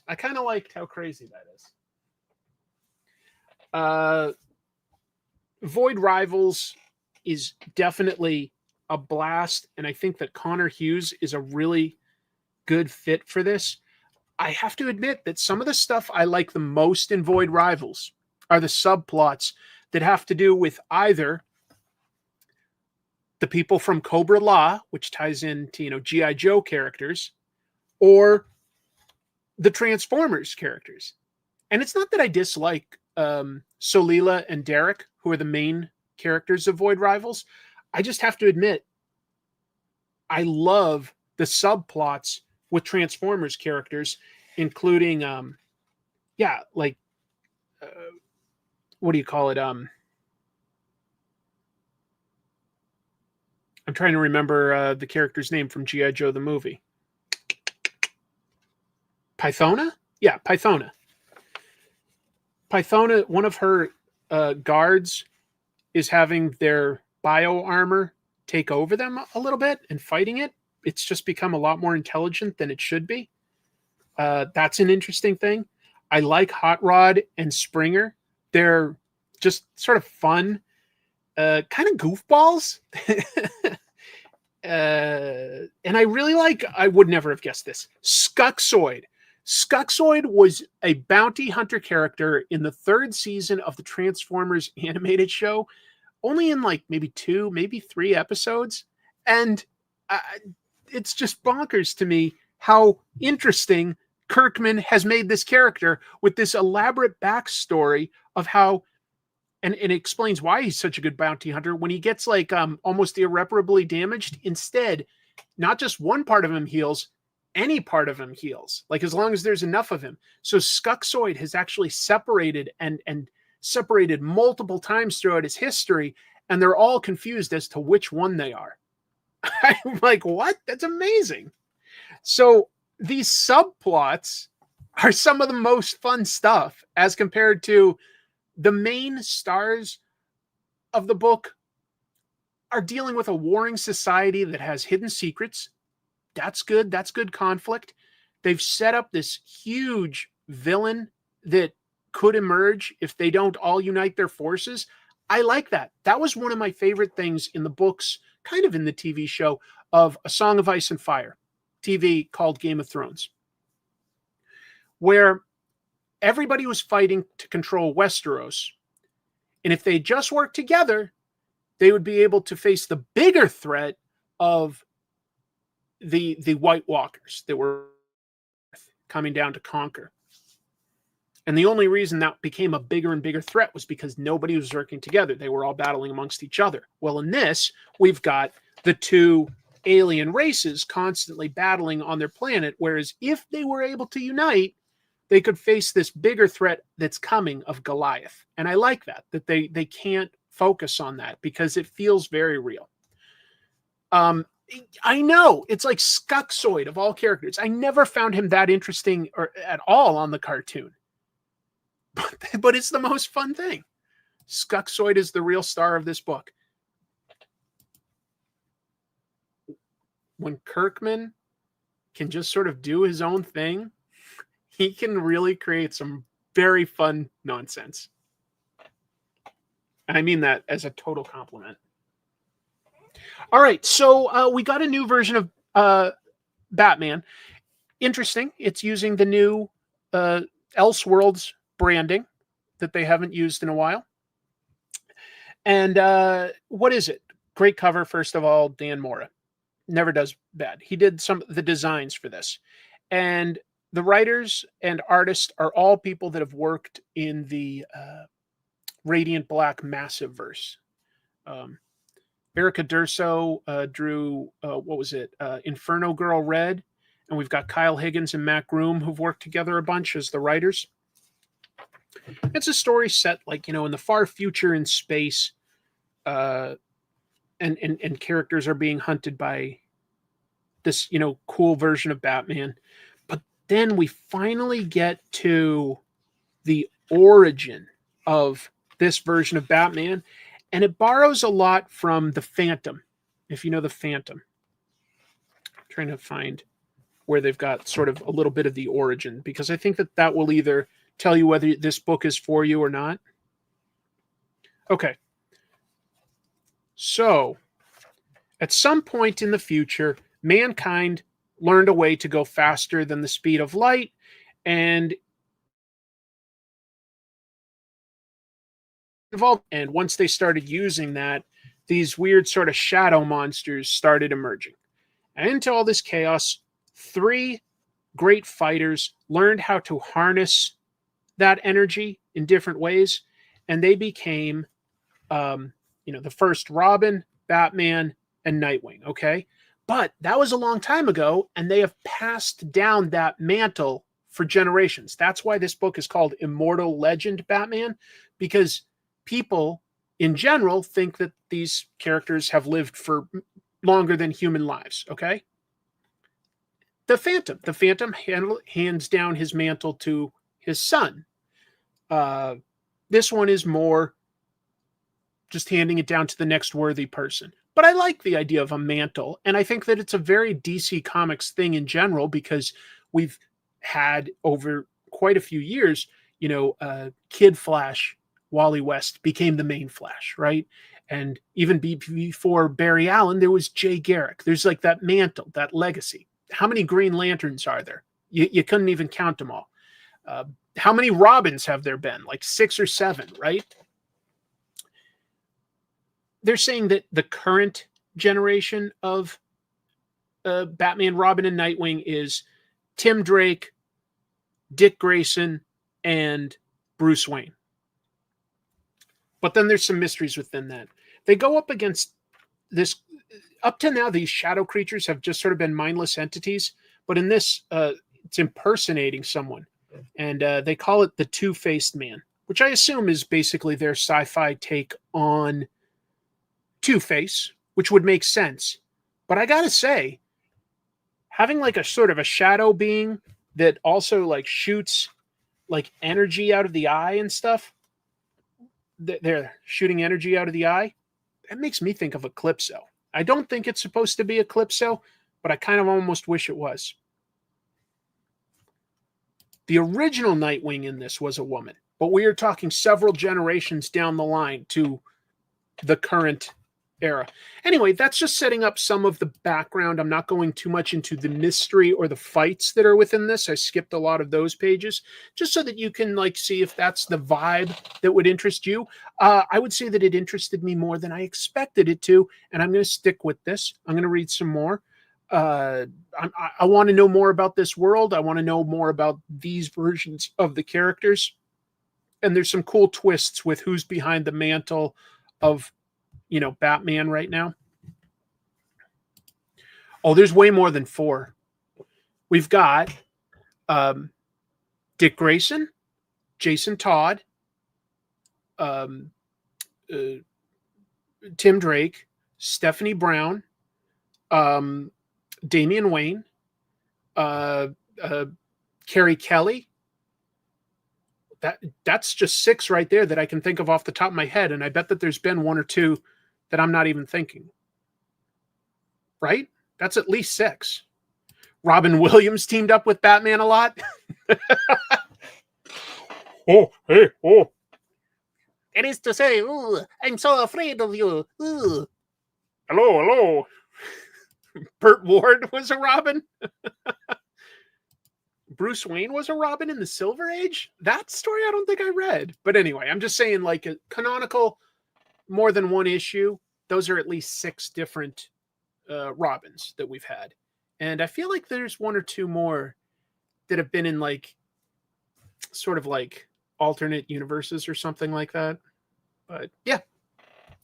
It is fun. It's probably not for everybody. It depends on how much you like Elseworlds ideas, but I do think that as far as an Elseworlds goes, this is different enough, but still recognizable enough. And that's a fine line to walk. I like it.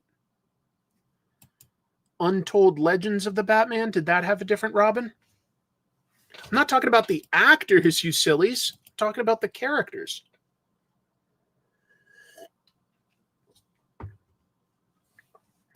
Oh, I know. Absolute Batman is such a beefcake.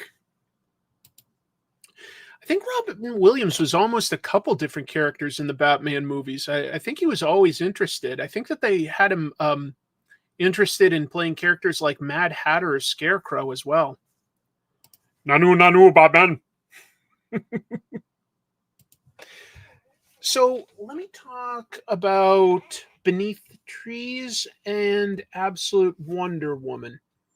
Even though I love this, I probably have a little less to say about this, so I'll go with this one first. I want to say, first of all, this is the second time this has happened to me. I saw a cool variant cover. I didn't think anything of it. I bought it. And then I opened it, and I was like, oh, cool, there's the regular Hayden Sherman cover. Wait a minute. And then I noticed something. I was like, $4.99. Wait, what? $5.99. I paid $1 more than I really would have. This is the thing about variant covers. I was talking earlier about variant covers. I'll get them if they look cool. For this, it looked cool, but I wouldn't have paid an extra $1 if I was paying attention and realized that. I didn't realize that. I thought this was just a variant cover, but it's sort of an extra cover on top. Is this worth $1, folks? Is this worth $1? Or is that DC kind of tricking me a little bit? I feel like that's a little insidious. That you get, like, if I took this cover off, this is the full comic, right? It's even got the UPC code, and it's priced at $4.99. In other words, like, literally this little piece of cardboard on top, they just got an extra $1 out of me for. And hey, I should have paid attention. I will now that I've fallen for it twice. You know, like, I fall for it twice, shame on me.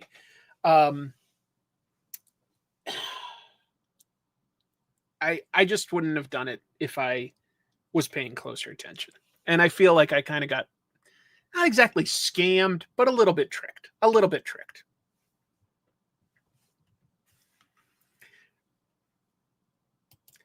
It's a cardstock cover, and I agree, that costs more, but at what level? Like, how much more can it cost them? The original cover looks great on its own. Totally agree. I'm a big fan of Hayden Sherman. I become a bigger fan every month. Anyway, as far as the story, I don't want to like just recap it. I'll say that I enjoyed it quite a bit. I thought that this had some great emotional beats. This has Wonder Woman meeting a fellow Amazon for the first time.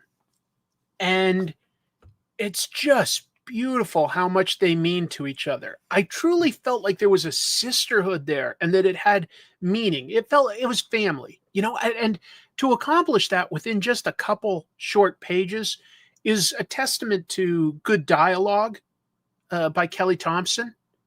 It really worked for me that they cared about each other and were like, you know, like just thought of each other like family. It was really, really nice. There are cool story ideas. This Amazon and other people are like lost in a maze. So it's hard to see here, but this is Io, by the way. Io has the maze tattooed across her body. Sure, I've seen that idea in the show Prison Break, right? Michael tattooed the prison diagram on himself. It's still a cool idea. How do you get around a maze? You tattoo it. They've been trapped there a very, very long time. Some great art here. This is what I have personally called the De Luca effect, based on the Italian artist De Luca, who would draw comics with one panel, but like the characters in different positions. And you read that as them moving through the story, as long as it's laid out well, which it is here. I find that a very interesting way, as compared to having, like, you know, nothing but inset panels, right? I love that storytelling technique when it's done well. And I think that the 3/4 panel isometric perspective here is a great use for that technique. It lets us see more of the overall environment with a big splash page, which is important. This is sort of a chamber within the maze that people have made a home. And we still get to follow the characters and get like dialogue in a natural way. It's a good kind of advanced storytelling technique. I've made an episode about this before where I talked a lot about how Bruno Redondo was doing something like that in an issue of Nightwing. But Johnny DeLuca, I do recommend, if you haven't seen that episode or you don't know what I'm talking about, Johnny DeLuca adapted 3 Shakespeare stories and uses that technique throughout, where a character is moving across an environment and then it isn't broken up into panels. Here's a sword fight, right? Sorry, it's a little close. It's hard. I know. Let me zoom out a little. Just to show you a little bit. I recommend these books. It's really interesting seeing storytelling in this regard. really takes advantage of the space that you have. I'm also a little bit of a sucker for Shakespeare. I like Shakespeare. But these Johnny DeLuca stories are really interesting. See, these are the characters just repeated through the environment. And that's exactly what you see Hayden Sherman doing here. Yeah, it is something that only comics can do. And I admire it. There's like just a cool sort of inset panel of Romeo and Juliet. It's a print that came with this book. But here's, you can deliver a soliloquy or a response, call and response. And anyway, just a beautiful artist as well. Beautiful Italian artist. And I call it the DeLuca effect because one of the first to really do that. I don't think that they introduce Artemis in this, unless I missed something. Let me put this back. Anyway, it's beautiful. There's some really good emotional stuff, and there's some action beats, and I won't spoil that. There's Wonder Woman being clever and tricking a villain. Oh, I'll also mention this, though. The villain she's going after has a spear of sorts, okay? Wonder Woman captures it and throws it to this, sort of ethereal being, and it comes back looking like this. Now, maybe I'm reading too much into it, but to me, this now looks very, very similar to Aquaman's trident specifically. Aquaman has a trident that kind of looks like that, and I wonder if this is trying to tie together some of Wonder Woman's magic, which she was taught by her adoptive mother Cersei, with the magic of old Atlantis. We haven't seen Aquaman in the absolute universe yet, but to me, I mean, that looks like it's not water, but it's ethereal, and it looks to me a lot like it's not water, it's just ethereal. I don't know how else to really refer to it. Yeah, down to the barbs, right? But I look at this and I assume this was going to tie into Atlantis being of Greek origin. I think so. I think so. Got to be Aquaman trident. That is a dead ringer. It could be a coincidence, but here's the thing, folks. Then there's an ad for like just a Justice League thing that isn't even in continuity, but I'm like looking at Aquaman's trident there and then going back to this and I'm going like, yeah, I mean, that's a version of Aquaman's trident. I don't know. I missed out on Absolute Martian Manhunter issue 6. That issue was a phenomenon. Mr. Rodriguez once again one-upped himself with the abstract art he's been delivering. I do feel like that's a miss on my part, that I only read the first 2 issues and then it's kind of bailed, because you just keep hearing really great things about what Javier Rodriguez is doing with Martian Manhunter's art. I'll have to pick it up and trade paperback, I guess, at this point. I think Absolute Aquaman could have a lot done differently, but I think that the biggest thing that they could do to make him a little more unique is tie him more into magic. I think that could be interesting. The original account of Atlantis comes from Plato. I don't know. Is that could be? That could be.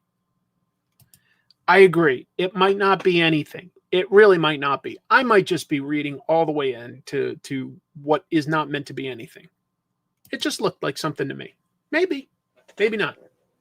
Or maybe it's like what the MCU has done, where they've thrown in an idea or a reference to something a little bit comic booky without any specific plans, but it's like a thread that somebody could come up with later.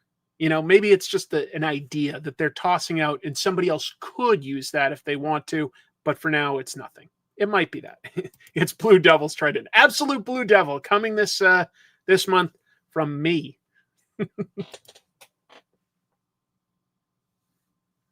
Atlantis is a Greek concept. See, I could see that. I could see a world where Kelly Thompson came across that in researching Greek ideas to roll into this version of Wonder Woman. I could see that. Something to do with Poseidon? Maybe. Maybe Poseidon and Aquaman have a connection in this. It's just... It looks like something to me. But I don't know what it could be. It might be nothing. It gets my imagination going, and that's a lot to say for comics. Let me talk about Beneath the Trees Where Nobody Sees, Rite of Spring. I think I was saying Last Rite of Spring before. It's just Rite of Spring. What I like about what Patrick Horvath is doing in this sequel is very specifically setting it in the mid-90s. And I know it's talking animals, but it's still a recognizable world. Everybody's getting these discs in their mailbox for, it's like an AOL, right? They're going online for the first time in this world. Well, into that is our main character, Samantha, who we know from the previous issue as well as the previous series is actually a serial killer hiding in plain sight in a way. She doesn't kill in her own town. She doesn't want to arouse suspicion. She drives far out of town, finds a random victim, and she talks about how it's getting trickier. She has to go out further and has to she's like looking at maps and like looking at like dig sites and stuff like that. She has to find places that have less cameras to do her killing. We get this side story that connects to some of this idea of the world actually getting smaller because of this connectivity, with this bit of a shut-in here. He does his work from home remotely, building things.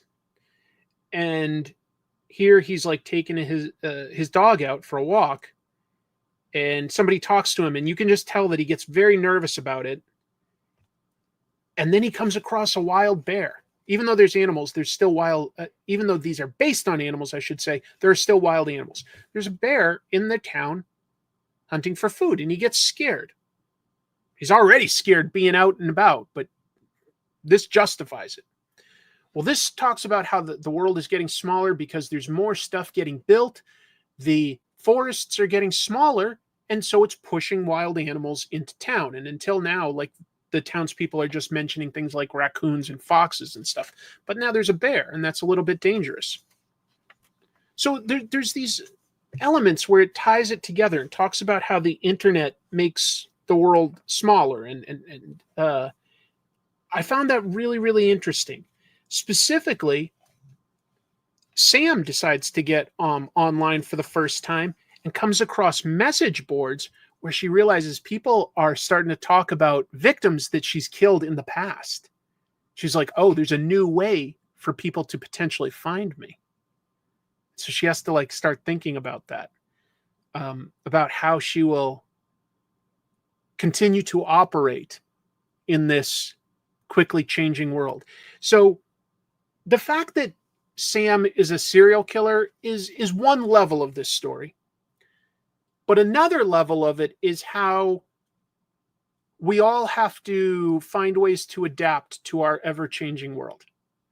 And it's obviously a very dark idea, a serial killer having to change because of changes to the world. But that's an interesting concept to me. It's a really interesting idea and an interesting way of thinking about it, when last issue focused primarily on a woman who had lost her brother.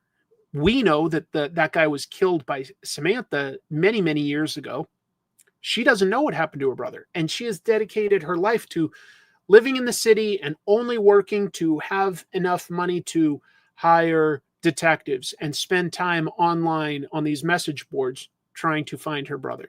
She has essentially given up her life. She has no real life to speak of. She's going through the motions and not enjoying or appreciating her life in issue 1. So some really interesting concepts are being explored there. Really, yes, this is specifically dial-up. It gets explained to her how it all works.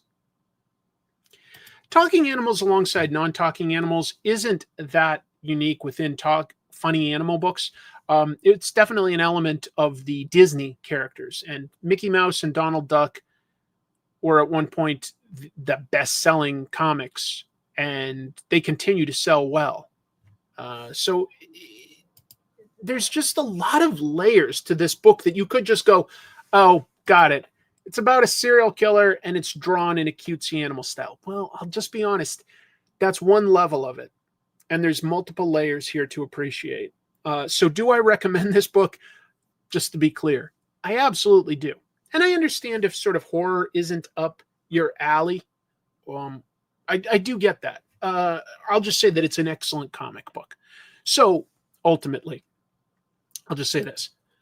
What do I recommend as my book of the week? I like to try to, as a intellectual challenge, choose what book I recommend the most. And it's not an easy decision. That's what makes it fun for me.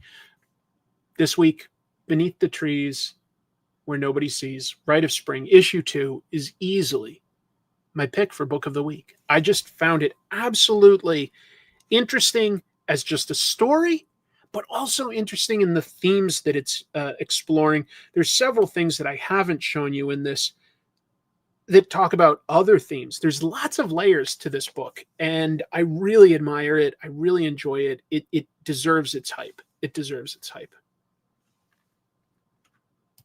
Didn't read that one. Like I said, I only read the first 2 and fell off. I feel like it's a miss. That's true. That's true. I think all the early Disney comics were things that the soldiers, the GIs, I should say, were bringing over to post-World War II Japan, and sincerely inspired early manga. Big times. Oh, I heard that was pretty good too. Yeah, Universal Monsters, Invisible Man. Is that by who is it again? It's not coming to me. I'm sorry. I knew who it was by, and it did look interesting, but I didn't pick it up.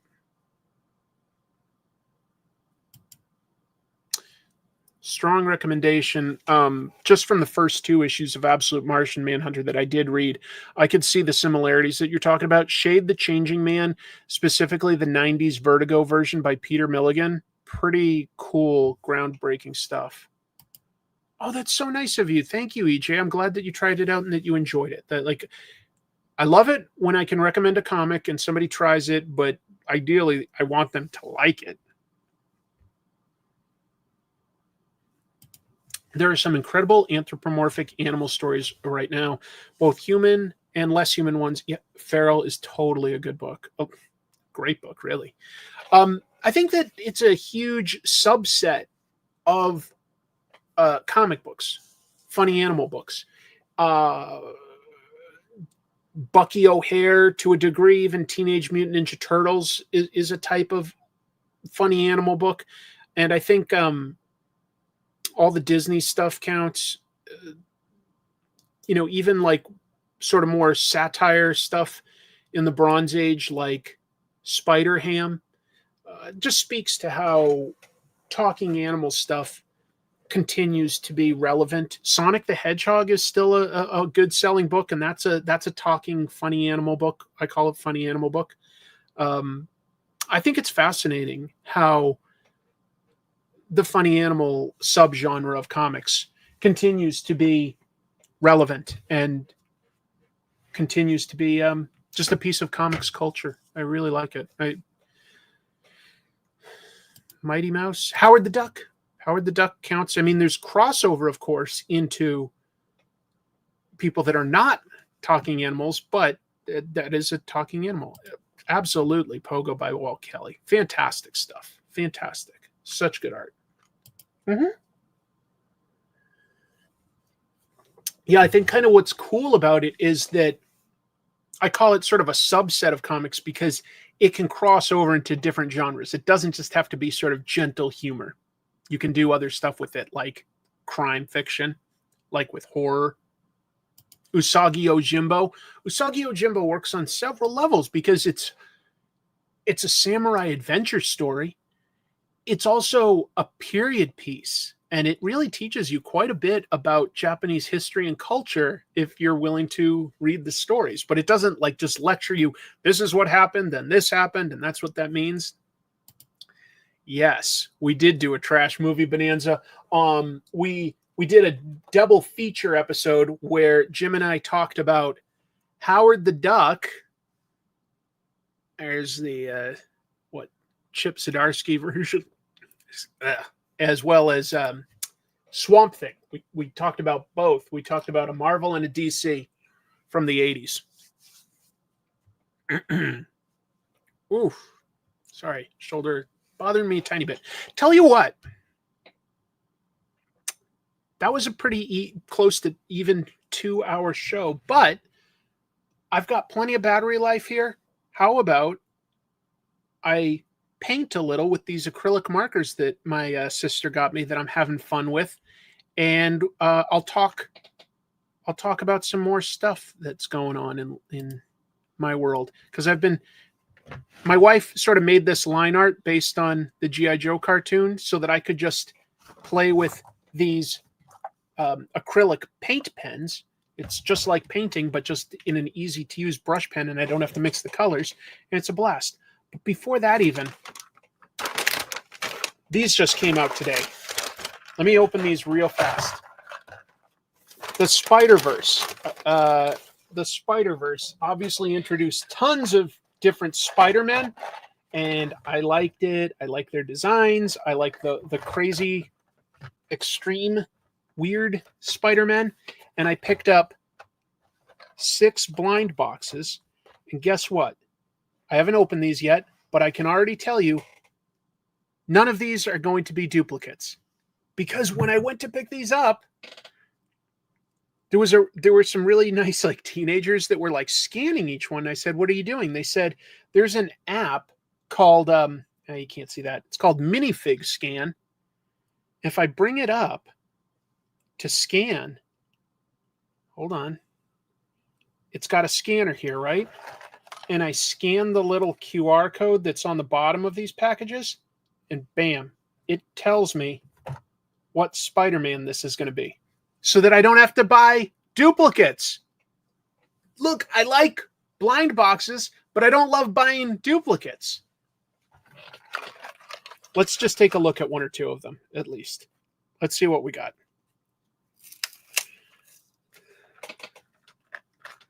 Won't the paint go over the line art? Yes, that's okay. I'll just do it in little bits and get an idea.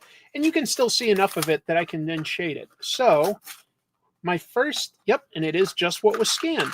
My first one,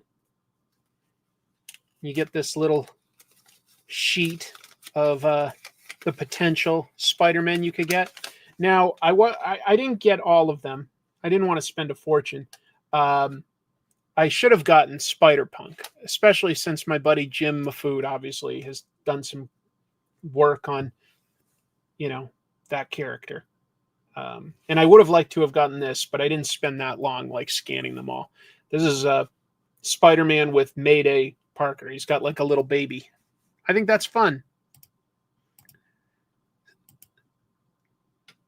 It is cheating. What fun is that? The fun is that I'm not spending extra money. That's the fun. That's the fun. Because I do like blind box stuff, but I don't want to buy a bunch of these and not need them.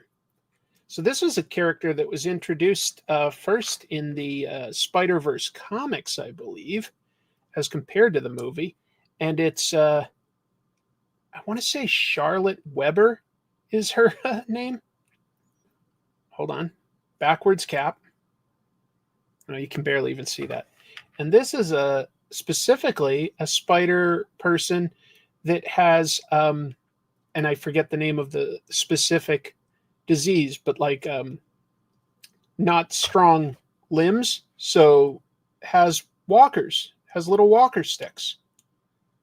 Still has all the powers of Spider-Man, but still has a genetic disease. So has these walking aids. I thought that was kind of cool. Anyway, I guess I won't open them all up. So, Charlotte Weber. But I think I got a a werewolf and a cowboy in this. So nice. I do want to get the Spider Punk at some point. Miles and Gwen, etc., etc. But yeah, there's Charlotte Weber with her walking aids, running around with a backwards hat. Now I'm gonna do some art and just chat. Hold your hand behind the minifigure so that the camera focuses on what you want. Okay, this is my sister telling me how to do it. If I do it like this, is it going to focus? I don't think it does. This doesn't have autofocus on, Jeannie, so it's like set to focus at what's at this distance. Sorry. Yes, right now I believe it is just for Lego specifically, but it's cool. Not Walter, Walker. Walker told me I have walking aids. It's a good joke. All right, what colors do I want to use here? I'm going to grab a peach and maybe a pink in a minute. I'm going to color a little of Storm Shadow here. Yeah, these are really thick and vibrant colors. I love it. So will it cover the line art? Absolutely. But you know what? As long as I've got an idea of where it is, I can then grab a brush pen and give it some sort of harder outlines that make it more comic booky, certainly more animated. All I can say is I've been having fun doing this. Let me talk about a couple things while I do this. So, first of all, I saw the latest Peacemaker, and I'm enjoying it. I don't know about you guys, but I'm enjoying it. I wouldn't say that I like this latest episode more than the previous ones, but it's going in some different directions than what they did with season 1. So I'm glad it's not just more of the same. It's not totally repetitive. And it's interesting that I can care about a character that's kind of a bit of a dummy, but is growing, like a Peacemaker. There's a lot to like about what they're accomplishing with this show. Yeah, it's quite good. And this episode was directed by, I want to say, Greg Mottola, who's done some good stuff before. Definitely seems to get the show. Look, the coolest part about this episode is definitely Tim Meadows' new character. Tim Meadows works for Argus, the government spy agency, and is assigned to oversee John Economos, played by Steve Agee. And he gives everybody a nickname, a really obnoxious nickname. And I loved it. Tim Meadows, I've always liked him. He had a really long run on SNL, was a utility player, I think it would be fair to say. But he's got range. He's got a bit of range. In this, he was funny, but he was believable as an agent as well. So he cracks me up because he's way overly close right away, and he also gives everybody these condescending nicknames, which were legit hilarious. But the most interesting thing to me, but the thing that I laughed at the most was he has not facial blindness, bird blindness. And at first I thought it was a joke. No, this is legit a character that couldn't tell, say, an eagle from a duck, from a hummingbird, from a goose. And, John Economos is talking to him going like, but they're different sizes. And he's like, yeah, and you might see it that way, but to me, it's all just a bird. It's like, that's so dumb. I was laughing though. Bird blindness. I laughed at that one quite a bit. So he's a good addition to the show. I don't know where they're going. Eagly, by the way, Peacemaker's sidekick bird.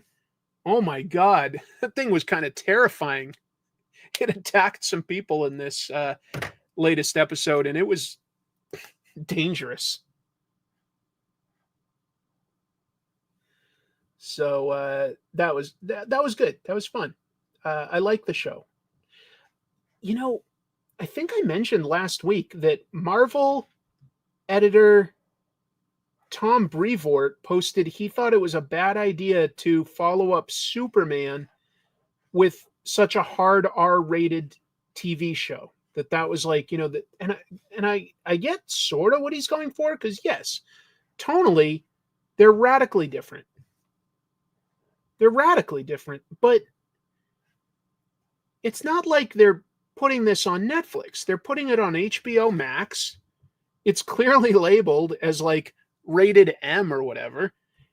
It's a different vibe. It's not like you're supposed to be an 8-year-old that enjoyed Superman and then to follow the story of the DCU that you now have to watch Peacemaker. I think that it's okay to aim some of these things at different segments of the population. I was a little surprised that he had such an issue with it. I don't see it as much of an issue. Do you think that I'm the one that's being weird and that like it should all be family friendly? Or do you think that like Tom Brevoort is being a little odd about it? I would be curious to hear some other opinions, because I didn't see it as being a big deal at all. I agree that it's like, I would not show, you know, a young kid Superman and then follow it up with Peacemaker. I wouldn't, but I can enjoy it, and I think that's okay. Brevoort sucks.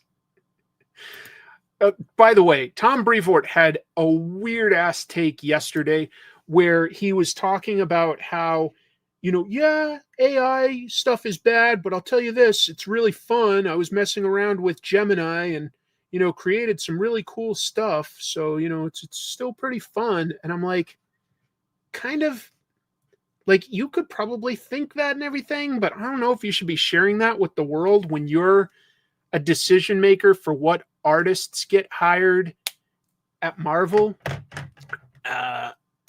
Just a weird take. And to do it like the day before, you know, DragonCon kicks out an artist for using AI art, the timing isn't great.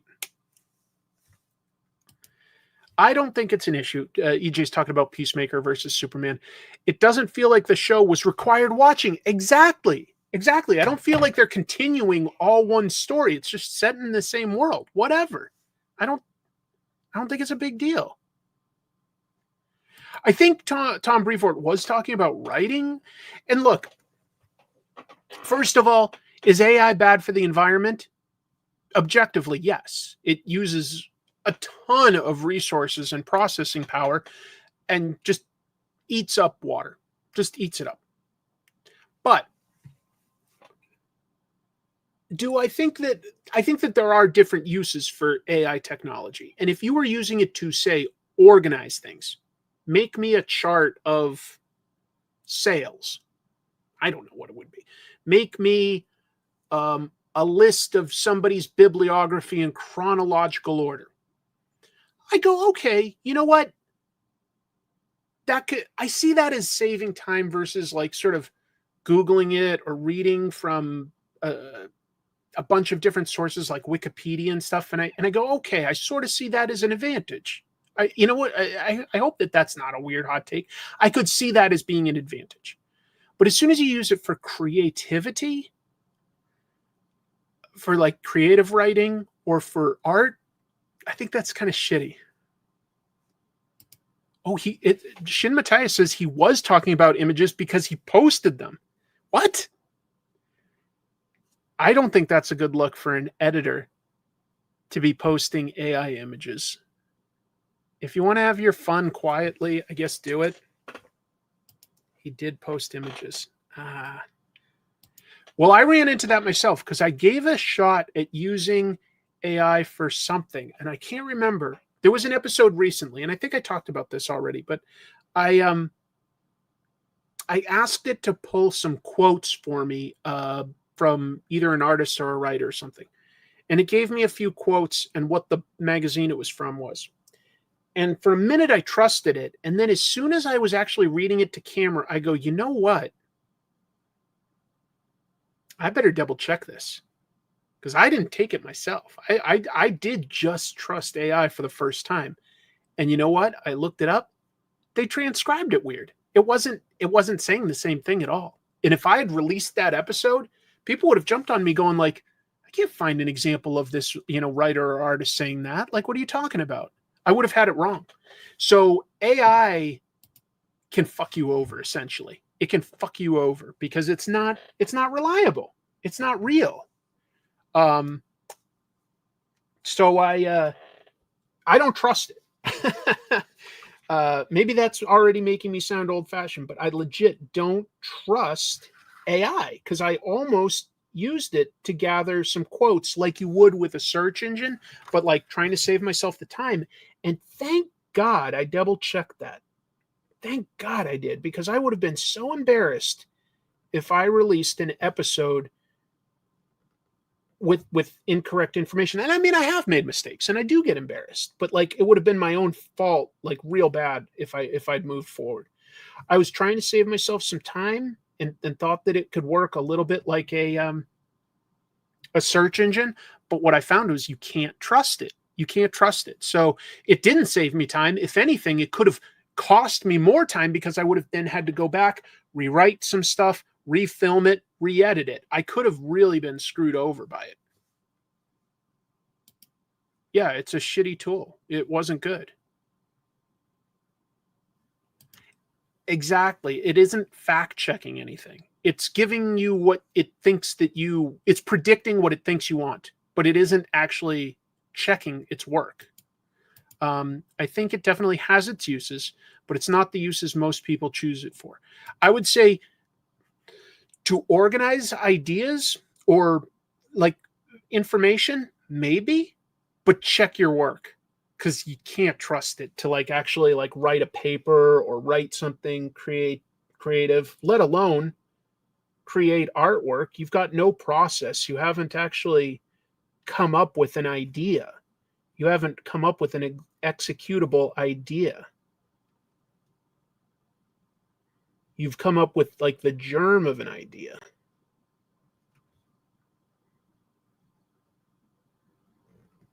And then let something else get it wrong. Anyway, so that's interesting. So Tom Brevoort did share what he created for AI art on his Substack, huh? I don't think that's a great look. And, Tom has overseen some really good projects and has a lot of institutional knowledge. He's worked in the industry a really long time. So I'm not trying to completely badmouth him, but it's a weird take. I will say that. I think it's a weird take as an editor to be sharing something like that. I don't know. Maybe I'm being overly sensitive, but I don't think it's a great idea.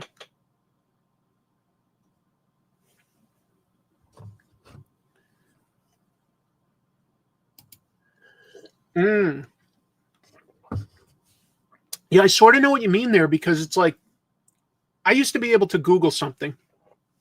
I even took classes on how you can use, quotes and minuses and brackets to really refine your search within URLs. And that stuff does work, but Google is the one I still use the most, and it still tries to give you an AI answer first. And I'm like, no, I'm not looking for your summary. I'm not looking for that. I'm looking for a link, to an article or an interview. That's what I'm looking for. I want to read the actual source. Just give me what I asked you to look for. Don't give me what you think I need. Kind of obnoxious, huh?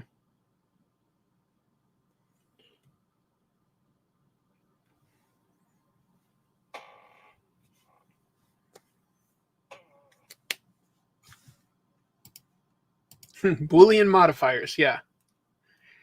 It is useful still. It is still useful. Sorry, I heard whistling and I got confused. I thought it was coming from upstairs, but it's coming from outside. Just somebody had a really loud whistle for their dog or something. Let's see. So I saw anyway. Overall, maybe not my favorite episode of Peacemaker, but it was funny. I laughed. So mission accomplished there. What else did I see? I saw, this isn't based on a comic, but it is a superhero. I saw the new movie. It was completed a couple years ago and finally is only just now coming out. But I saw Toxic Avenger. I haven't looked up any reviews. My friend invited me out and I was like, yeah, that's the kind of schlock cinema I should be able to enjoy. I like Peter Dinklage. I like Kevin Bacon. Sure, let's go see it. And I had a good time, folks. I thought it was really funny. It's silly. It's over the top, of course. It needs to be. But I thought it was pretty darn funny. So I had a good time at that. I haven't had time to look up the reviews and see if I'm a weirdo for that or if other people are like, yeah, it's pretty funny. It's by director Macon Blair, who directed one other movie that was good and usually is an actor in his friends' movies. And I'm trying to remember the name of that director because I like Green Room by him so much. Who directed Green Room? It's not coming to me. Anyway, I liked it. I liked it a lot. Bobby, I am, and I'll talk about that next. What else? I saw Toxic Avenger at an early matinee showing.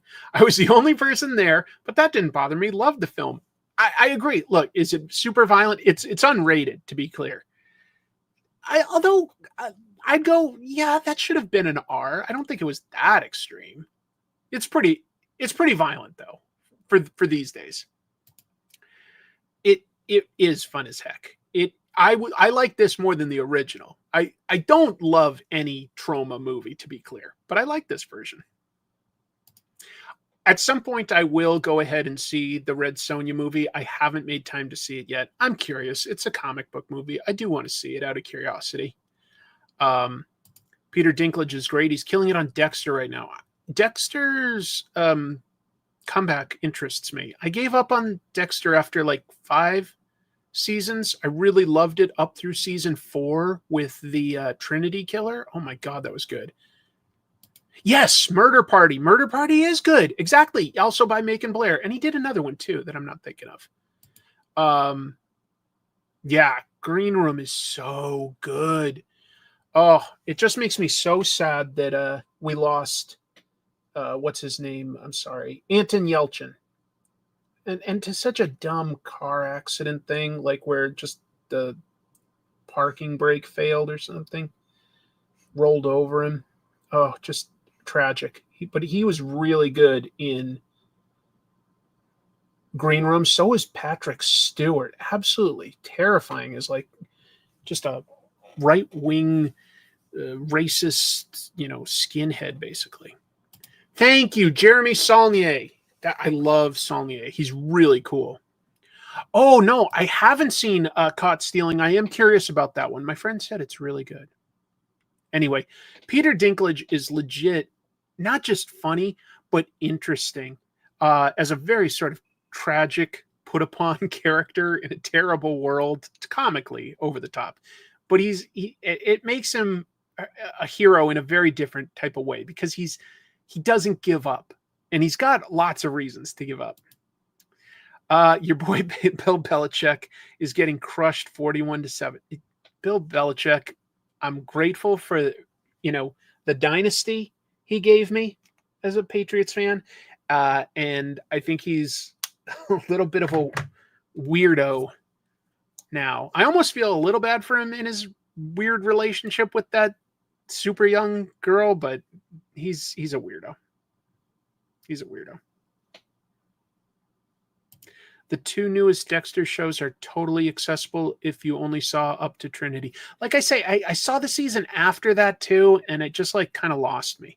Blue Ruin, yes, Blue Ruin.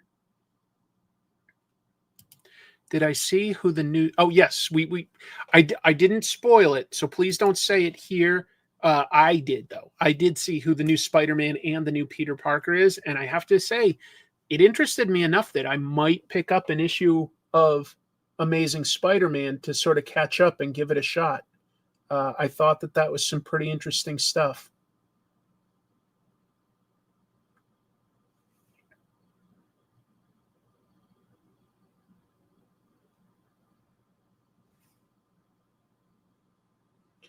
Yeah, see, this is like painting with this stuff. It's just awesome.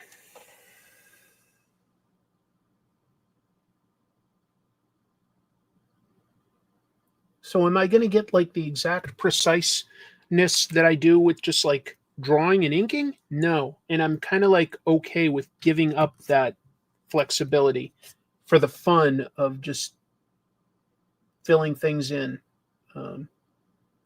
And I'll try to like add highlights and stuff, but it's a blast. This is really, really fun.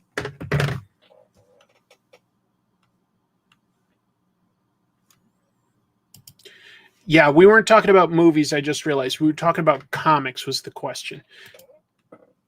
There is an impersonator of Spider-Man and an impersonator of Peter Parker, and the real person is not around right now.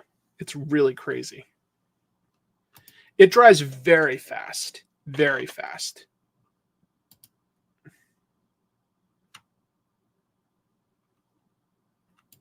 An analog flood fill? Yeah, it's just fun. It's just fun.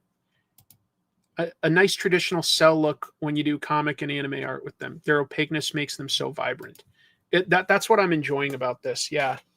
And then I can still go in with, like, say, a brush pen and go ahead and just give it outlines, which isn't realistic. I could just make it all sort of like a painted look, but I'm intentionally trying to make it look a little animated in its own way. Yeah, I'm just having fun. I'm not really stretching my creative muscles per se, but I'm still actually physically doing something as compared to letting AI do it. We're having fun shitting on AI art today.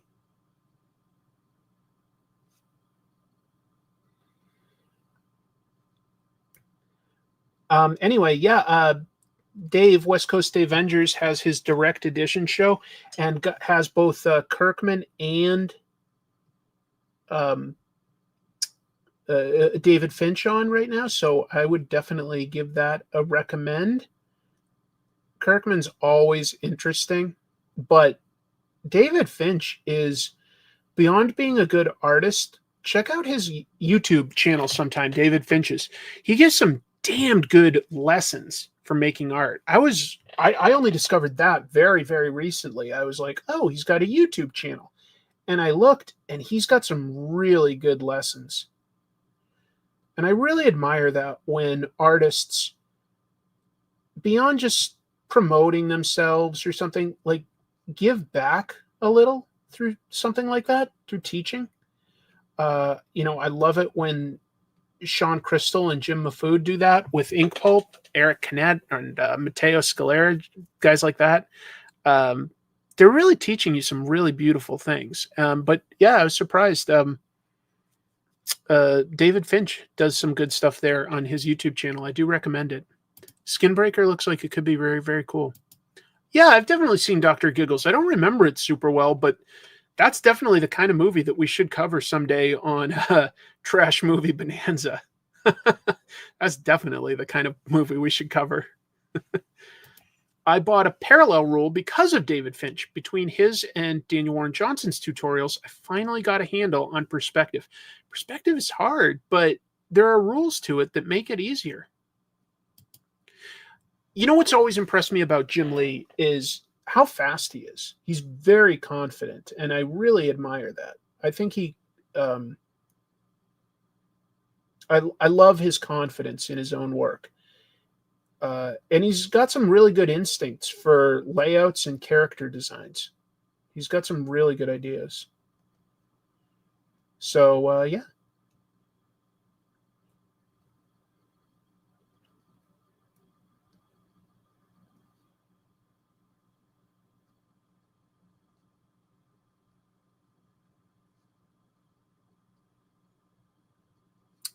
Anybody try any good new restaurants or anything lately?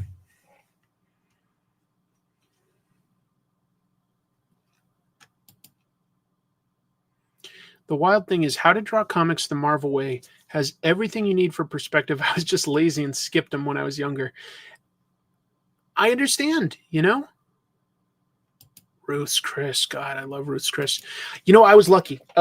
This week, my friend, who sometimes jumps in here, Chuck, he and his wife invited Chrissy and I over to their house for dinner, and Chuck is a really good cook, and he had cooked on the smoker. He had smoked ribs for over 6 hours. So they were so tender, just literally dripping right off the bone, and that is one of the ways I really enjoy ribs. It was a delightful dinner. I feel like I haven't had that kind of thing home cooked in a while. So yeah, just by the way, just the ribs that you can get at Costco, but boy, are they good.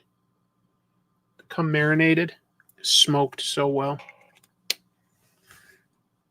Did anybody here actually go to Hulk Hogan's Pasta Mania while it was still in business? I never went to one. A food cart always you can count on. Andy Kubert's very good. Totally respect that. Don't sleep on Chili's. 3 for me deal for $10.99. See, these days that's better than what you can get for fast food. That's crazy. Huh. Jollibee is nice. It's, by the way, they do not have salt. If you ever want to ask for salt, I found out Jollibee does not have it. The trick is you got to get the gravy and dip everything in the gravy that they make. Cascadia Grill in Olympia. Well, that's obviously a place I could visit. So thanks for the recommendation there. Cascadia Grill. I'll have to ask you what they specialize in. Ever get food poisoning at Margaritaville? Never been to Margaritaville. My sister and also my nephew both like Margaritaville. I think Good Jeannie Jeannie likes at least Jimmy Buffett. I don't know if she likes Margaritaville. Skip a few Baja Blasts and invest in the Chili's 3 for 1. Well, I mean, when I get a Baja Blast, it's like 33 cents. I get the diet kind too, but yeah. Here in Seattle, nothing is cheap. I almost never go out anymore, but I do love Un Bien. If you've ever been by the Golden Gardens or the Locks, I have. I've never been to Un Bien. Thanks for the recommendation. Appreciate it. So people sleep on Chili's $10.99 and then the app for bottomless chips and salsa. I couldn't do that. But yeah. Huh. Did I see anything else this week? To answer somebody's question from earlier, yes, I have watched sorry, I was looking for a pen as well as talking. Yes, I watch Alien Earth. I would say that the latest episode was a lot slower than some of the others, but I find Timothy Oliphant's synth character utterly fascinating. He's a real weirdo, but I like him.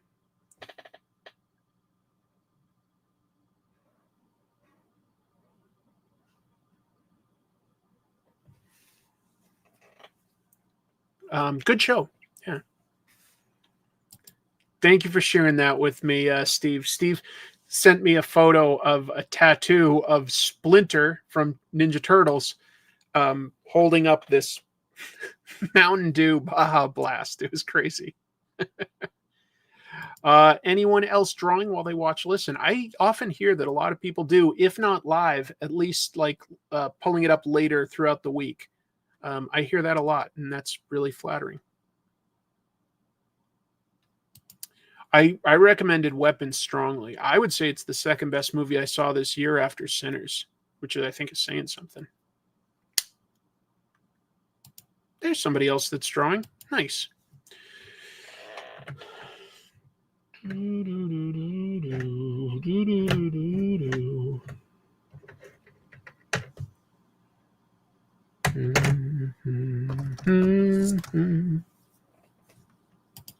I like what they're doing too. It feels like it fits way better than I ever expected at all too.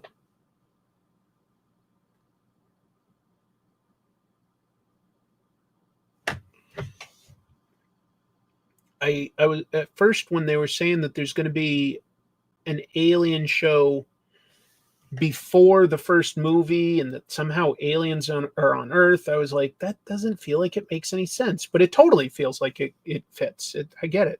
I get it now.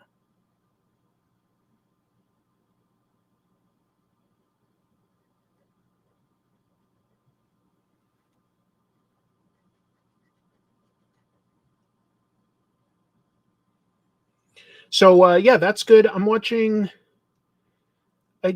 I'm behind by quite a bit on Dan Da Dan, which I like, but I've already read the manga, so I'm allowing myself to fall behind on that and focus on other things because my TV watching time is kind of limited. So I try to prioritize stuff I can watch with Chrissy, and she likes Alien Earth. The other show I'll watch as I fit it in, usually on like a lunch break or something at work, is Strange New Worlds, which has been good, but not as good as last season. I have to be honest with that. It's not as good as last season, but that's okay. I still like it.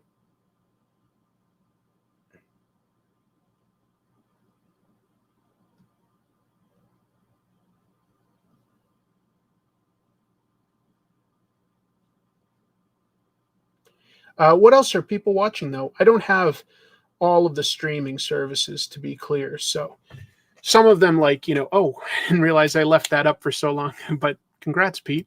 I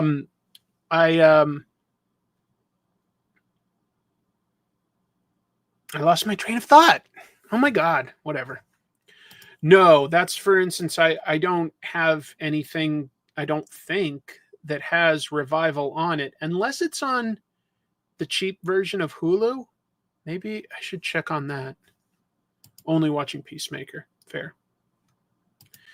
I would say my expectations are for it to just be fun, not deep, but fun. The art looks good, and the premise is kind of cool. Just seeing like a bunch of heroes and villains, to be honest, fighting each other like in a bracket tournament. That does sound fun. That does sound fun.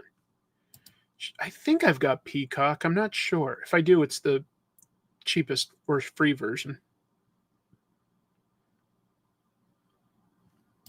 Oh, are they already up to that? The musical people? Oh, I'll have to check that out. That's when Okarun gets taught sort of how to use timing and stuff like that, right? I think so. Finally watching Kaiju number 8. Still awesome to me that they got Youngblood and Aurora to do the first and second opening songs. That is cool. Yeah. I liked that manga, but I didn't finish it actually. I lost track of exactly where I was on it, so I was like, I got to figure it out and pull it back up at some point.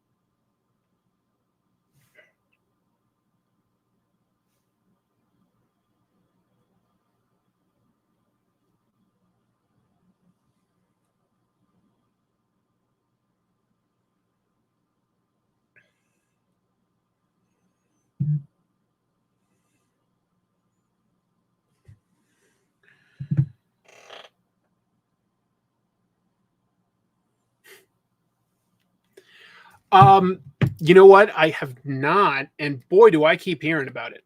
K-pop Demon Hunters. I will check it out at some point because my friend Ken is one of the cast members of the show. He plays, I guess, their manager, Bobby. So I've always wanted to see it for that reason alone. I've just been busy. But now I've heard that there's like 4 of the songs from that movie are in like the Billboard Top 100. That's a lot of cultural cachet. That was, yeah. So yeah, I want to be supportive of my friend and check it out and be up to date. But Ken is in a lot of shows and movies, and it's hard to watch all of them.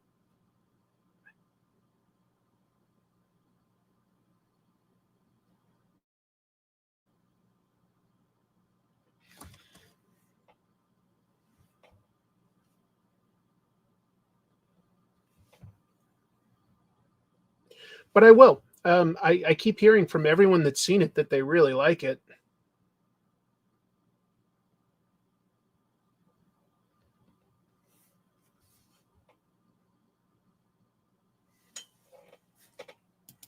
Loved it.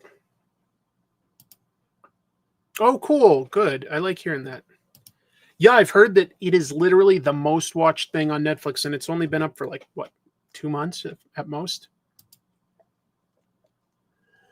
I didn't hear about that. Wow, I really feel like, I gotta catch up to be plugged in to such a cultural event. But obviously there will have to be more with how successful it is. That's kind of cool.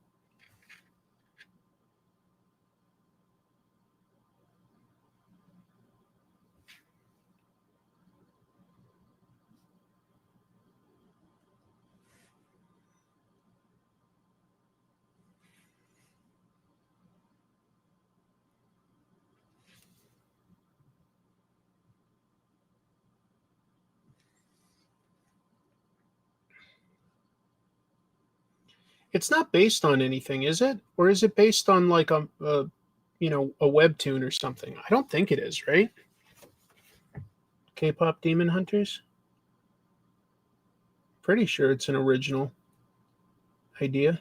I don't know. You aren't wrong. I always remind myself that binging wasn't a thing back then. House and appointment television was meant to be a safe and recurring part of people's week. Yeah. I watched K-pop Demon Hunters once on my own, then watched it 7 to 8 times with my 4-year-old niece. Kids do love rewatching things, but wow, that's a lot. I did not know that there was a documentary on Devo. I respect and enjoy Devo. I did hear that. Yeah, that it was just not expected to be the hit that it is. Huh. Well, anyway, that's probably all color for tonight. I mean, it's obviously not as interesting as when I'm drawing something from scratch, but yeah, just having fun messing around with these markers. If I do art next time, I'll do something original because I'm having fun messing around with this. But it's a relaxation thing. It's coloring. It's like an adult coloring book, but with paint. Tell you what, you know what? I'm gonna open another one of these. Who do we hope this one is, folks? What Spider-Verse character would you want to see?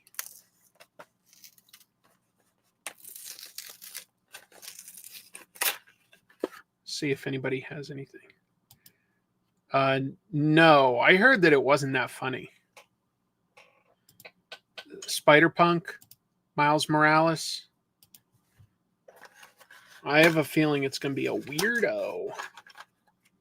Another vote that's hoping for Punk. Spider Cowboy. Oh, you're very kind. Here we go. Oh! Can you tell what that is yet? That's funny. Here. It's not Captain America, but it is a werewolf. A spider werewolf. With a cute little tail here. Let me get that on. Put on his top section. Because, yeah, who's to say that in some universe out there, Spider-Man did not get bitten by a werewolf? Hey, Werewolf by Night exists. So, there we go. There we go. I got Charlotte Weber and Werewolf Spider-Man. Wolf Spider? Is that what it's called? Hold on. Does it tell me what they're called? Because if it's not called Wolf Spider, Marvel is missing out. It's called Werewolf Spider-Man, and this one's called Sun Spider. How is it called Werewolf Spider-Man and not Wolf Spider? Kevin Street. Jeez. Spider-Man Werewolf. Wolf Spider would be way, way cooler is all I'm saying. I mean, that's basically the show, but I'm kind of having fun building these, so maybe I'll just flip this over so that we've got a white background and build another one just for the heck of it. Let's see. What other Spider-Man variants are there that we only briefly saw in the background? Here we go. I did hear that there's a Spider Kermit, and I guess that makes sense. Disney owns Muppets and Spider-Man. All right, what is this? This is a cowboy Spidey. A rootin' tootin' cowboy with a little web cape here, or a duster maybe. That's kind of cool. And he's got a little spider bandana. We're just watching Chris play with his silly toys now. Come on. It's a lot of pieces. Jam on. There we go. And we'll give him his legs. Why not? Oh, and he gets a cowboy hat. He gets a little Stetson there. Can he can't can he sit on the horse? It's a pretty tiny horse.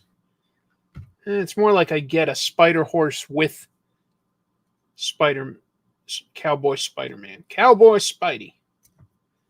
But yeah, he doesn't really fit on the horse super well. He can click in, but that's a tiny horse for a Spidey.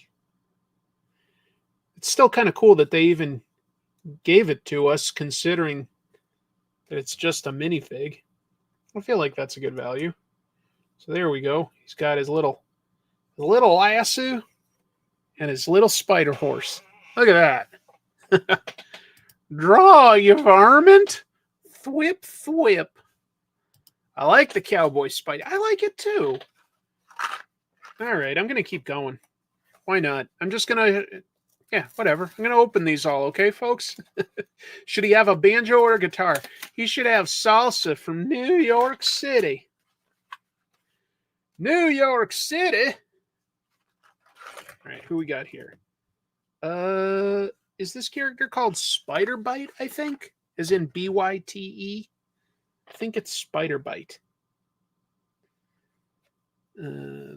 This one was in the second Spider-Verse movie. Well, I think all of these were. I think it is specifically based on the second animated movie. Oh, tell you what. Tell me, folks, am I missing out on any? It gives me two options for head. I've either got like the hair, or I think this is a little more interesting, like the little mask. Just got a data pad. What kind of either indie or crowd-funded comics are on your radar that might not be on mine? Tell me. I'm listening, Seattle.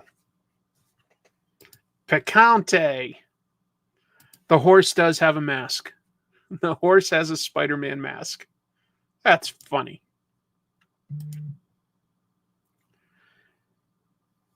Mr. Fozzie, sir, that's slander. Spider Kermit was protecting the Muppets, not attacking them. That's what the... Mr. Fozzie, sir, that's slander. Spider Kermit was protecting the Muppets, not attacking them. Hey! What do you think of my perfect impression?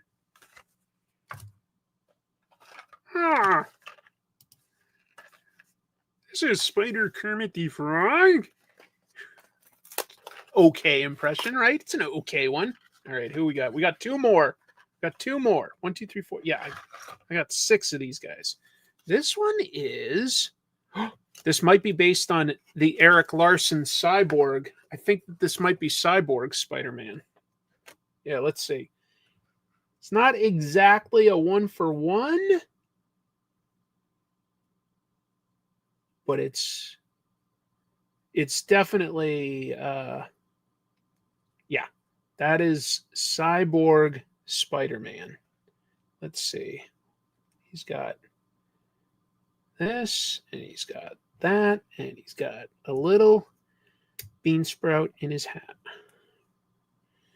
What is this supposed to make? I don't know. Hold on. I gotta look at the little directions here. I have a lot of respect for Eric Larson. He's very energetic artist. Very cool stuff. Okay, so yeah, he's sort of. Oh wait, I put the epaulet on the wrong side. Believe it or not, is over here, and then this plugs into his arm, along with this guy, and it's some sort of like. Looks like something a Borg would run around with on their arms, but okay. Get a couple of these extra little kibble bits out of the way, and there's Cyborg Spider-Man. Eric is a saint.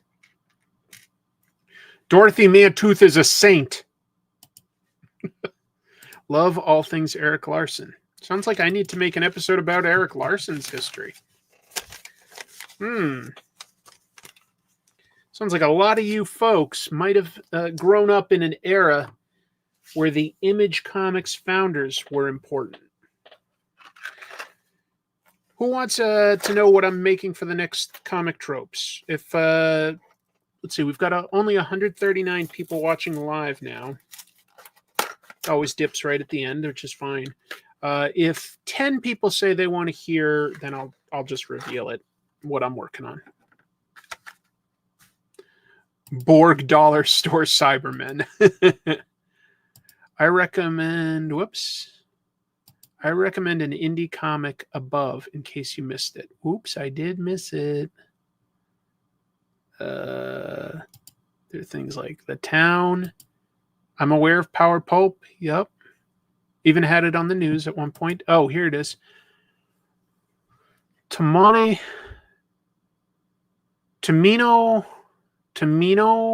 Mikons?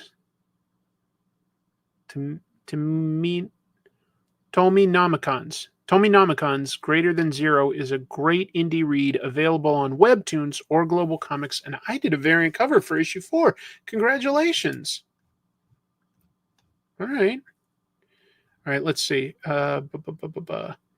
One for yes, one for no. A video. John Byrne. Here, I'll call that as a yes. Spill the Tropes is a 3, 4, 5, 6, 7. Oh, 8. 9. One more person says that they're interested in the next moment or two. I'll just tell you. But you don't get to see it until I finish it. That's how time works. Oh, okay. There's Dr. Shoebill saying yes. There's 11. Okay, that's enough. Okay. It's not really a spoiler because I haven't made it yet. But it's going to be about Michael Golden. I think Michael Golden is a massively influential artist that doesn't always get his full due. I think that he really inspired a lot of the sort of Image generation. I mean, specifically Todd McFarlane, Art Adams, even Kevin Nolan, Michael Avon Oeming. These are all people that have mentioned how important Michael Golden was to exciting them about getting into comics. So, yeah, very, very cool stuff.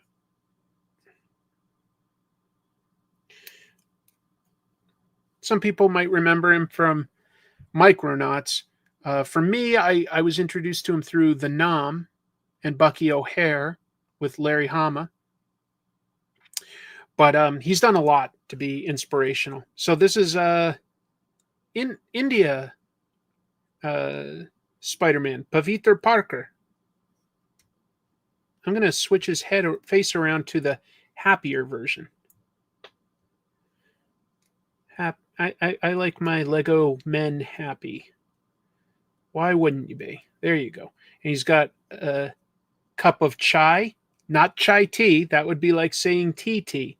And he comes with Spider Cat. That's cute. So we've got Spider Cat and Spider Horse. Meow.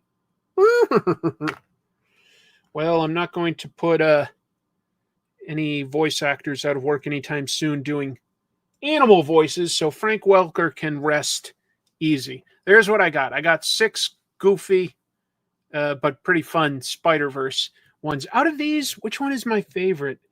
I think I really like this cowboy one the most, to be honest. He just has a lot of elements and a lot of detail. I like this sort of web cape, sarap. I like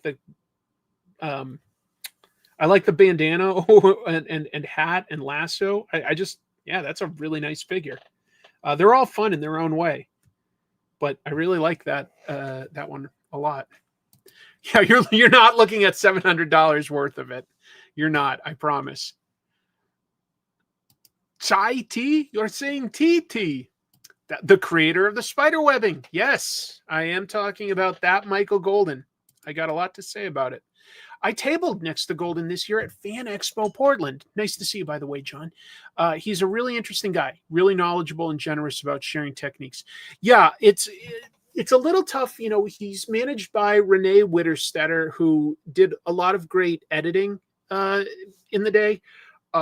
She definitely makes him charge a lot for anything, including, like if he's going to sign anything, he charges for it. A lot of artists will say that they'll do a certain number for free, and then they might switch over to you have to pay after I do, so many. Some people just sign as much as they can for free. It's all their decision. Some people do charge, and that's okay. That is okay. I saw him at the last New York Comic-Con, or was it Emerald City now that I think of it? It might have been Emerald City. It doesn't matter. I saw him at a convention, right? And I brought issue 1 of the NAM or the NAM for him to sign. And I want to say it was something like $30 to get a signature. It might have been 30. And I was like, I didn't expect that, but he just sort of said it, and I was right in front of him, and I'm okay with it because I do respect him a lot. I do. And if that's what he wants to do, that's what he wants to do. It's not what I would call the standard, but it's also not, he's not the only one doing that. And so, I did it. I think it was 30. It might have been 10, but that sounds too low. I don't think it was 10. I could be wrong, okay? I could be misremembering. I'm not trying to say this to somehow throw him under the bus. I did it, and he was willing to take a picture with me, which I was grateful for. He provided me a lot of years of entertainment, but a frequent collaborator of his, Larry Hama. I like the way Larry does it. He'll sign stuff for free if he can personalize it to you so that he knows it isn't just getting flipped. He isn't signing just a valuable issue of Wolverine or just going to. If you want just his signature, then he charges for it. But if you personalize it, it's free. And I like that. I don't charge anything for a signature. I do not get asked for it that much. Well, I expect sort of that from when they get the celebrity guests, because they're always cordoned off to a separate area.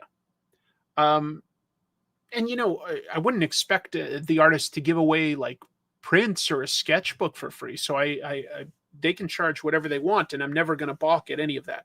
The price for a signature from a comic artist, I'm of two minds. If somebody like Peach Momoko had, I'll sign as much as you put in front of me, no rules, she'd be signing mountains of stuff that's just going to get flipped. And you know what? A lot of what Michael Golden has created is important. He created Rogue. And if he just signed every copy of Avengers Annual 10, I want to say, or whatever it was, he's missing out on what somebody's making for a profit. I get it. But I like that. I like that because I want, whenever I get a signature, it is for me. So I have no problem having it personalized to me. I usually ask the person, can you write it to Chris? Because it's for me. I don't plan on selling it down the road. It's for me. Let's see. Yes, him and his rep definitely have a well-tuned system for figuring out what to charge. I believe it varies depending on what he is signing. That might be. And this was issue 1 of the noms, so maybe that's like one of his more valuable things. That would be nice, especially if you're not doing anything else. But I don't expect it. I will say that. I'd never expect it. I wouldn't. Yeah, I've never really been into the celebrities at a comic convention either. And it's a big part of why I don't think I'm going to go to my really local comic convention, Washington SummerCon next year. Is I went this year and they had pushed comics so far back, whereas it used to be very much a comic convention, and they had pushed it into a corner just about, and it was all just celebrities. And I'm not talking always the biggest celebrities. In fact, some of them pretty obscure. Obviously they all have their fans, and that's fine, but yeah.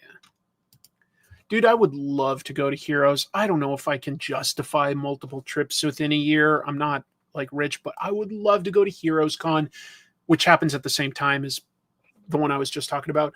But Heroes has always been comics first. And that's what I personally want out of a comic convention. And I want some variety in terms of, like, I would love to come across cool imported merchandise from Japan, or cool t-shirts and sweatshirts that are original.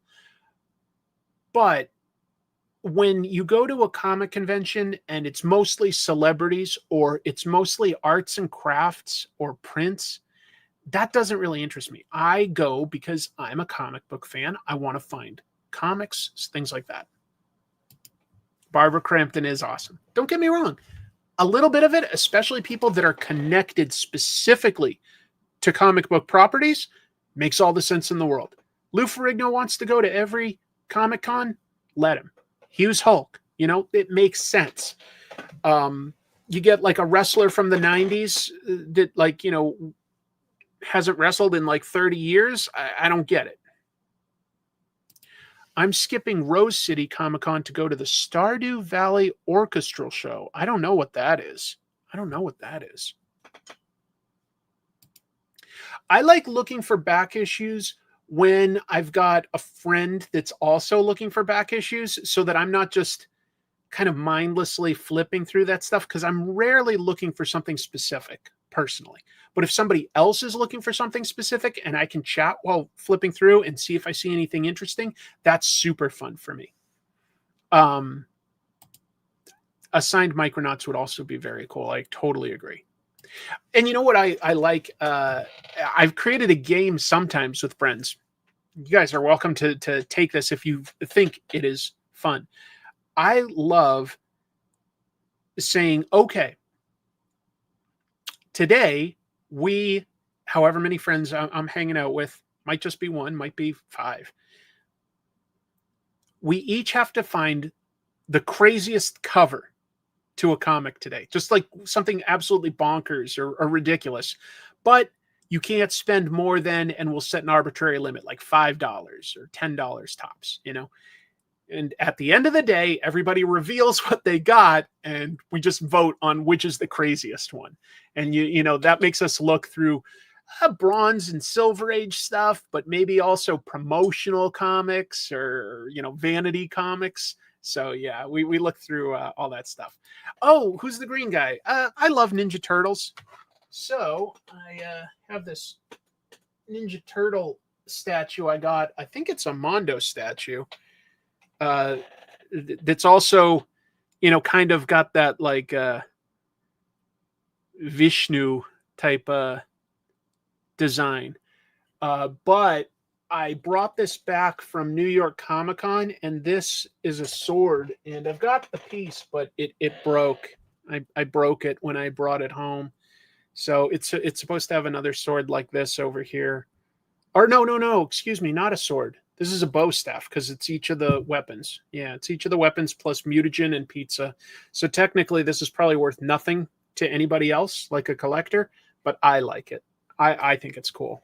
It's just a weird statue that I saw at a convention, but that's the kind of crazy stuff I like to look for aside from just the comic book. Still very comic book related, and something that probably not everybody out there has it. So, you know, that's the kind of stuff I like to look for at a comic convention. If I can find a really unique t-shirt or something, that makes me happy. I feel like I got some value, extracted some value out of the convention there. But I also love just trying to have a reason for the experience. You know, like I made a video very lightly viewed. Actually, I can think of a couple very lightly viewed episodes I've made where I made a comic tropes episode at a convention and made a game out of it. One year, me, Chrissy, and two of our friends each sort of tried to look for very specific things that we would consider tropes, like, you know, just how many Poison Ivy cosplays would we come across? Things like that. And like, we just add up all the photos and videos from each of us, and then like there's a total. It's a silly video, and just that's the kind of games that I like to play at a convention. Well, I'm not going to ask anybody else to pay for stuff like that. I appreciate the donations. I consider that more towards the expenses of running a show and maybe just surviving. I don't really consider it like towards getting fun stuff. I really don't. Yeah, no, you know what, Dave? Like, maybe you'd be up for playing like one of those games that I'm talking about if we go to the same convention sometime. And I'm sure that we will sometime in the near future, where we just have to come up with the craziest thing we can find. Let's see. I'm kind of new to your channel and just been watching a lot of the year's worth of content. Do you still do the videos where you do things like take shots every time you see a trope? Those are some of my favorites. I kind of phased it out at a certain point because I don't want to be too predictable. I love doing funny or silly, goofy stuff, but if I do it too much, I feel like it's predictable and it's not as funny, you know?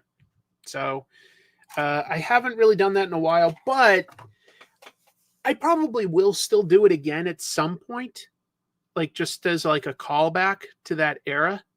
And I'm trying to like just always think of slightly new ways to do things. Right now, I'm giving a lot of thought to doing an episode that's a little bit more of a documentary style, in the sense that it would be full of interviews with a bunch of different people. Like I think I was mentioning this earlier. I think I'd like to do an episode talking about the rise of variant covers for today, but talking just to a bunch of different stakeholders to get their thoughts on where it came from and where it's going. Nothing too specific from there. I'd rather just ask the questions a little more open-ended from, you know, artists, publishers, bookstores, and anyone that tracks, you know, the industry in terms of sales. So I got to put some real thought into who I'd be getting there. You know, people that maybe sell this stuff on Whatnot or that. And if I could get 5 or 6 different people that, like, you know, have a voice in different areas, I think that would be interesting to just sort of fashion something together after doing just kind of short interviews with a bunch of different people, and try to turn that more into, you know, it's still sort of an episode, but let it form itself by interviewing people and getting their opinions. I think that would be interesting to try. I think that would be a certain different way of making my episode that's similar, but a little different. And it would probably take a while to put together because you got to coordinate a lot more there. Not that it would be longer, but yeah. As a queer comics fan, I love how you do things. Well, that's kind. You know, thank you. It's nice. It was New Edition Day in Boston sometime this past weekend. Oh, yeah, New Edition. I remember New Edition. Oh, I doubt Rob would talk to me, but yeah, that is the kind of person it would be interesting to talk to.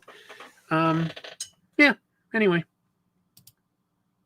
I got the question of the night, Betty or Veronica. It's got to be Betty. Veronica's too full of herself. She's not like somehow more gorgeous than Betty. Betty was so much nicer. Doesn't make any sense to me that like anybody would choose Veronica. What do you want to be in a abusive relationship with somebody that's got like weird daddy issues and stuff? Let's see. Be careful interviewing whatnotters. You say plural. I really think one would be more than enough for what I'm imagining. But you're going to get people who want free advertising for their Blech brand. Well, I think I do have I have at least 3 people I think I could reach out to, though, that could fulfill that role and would be willing to just talk to me as a person that does that. I think. We'll see. Anyway, sorry. Talk to your ear off tonight. Just talking about all sorts of stuff. Got my day job next couple days, so going to be pretty busy. Looking forward to getting my new comics on Thursday. Thanks, folks, for being with me. Thanks for telling me that The Knives by Brubaker and Phillips already came out. I must have looked at Amazon at some point for the release date, which people confirmed is what I was thinking, like the 9th. And no, it's apparently out in stores already. I blew my mind.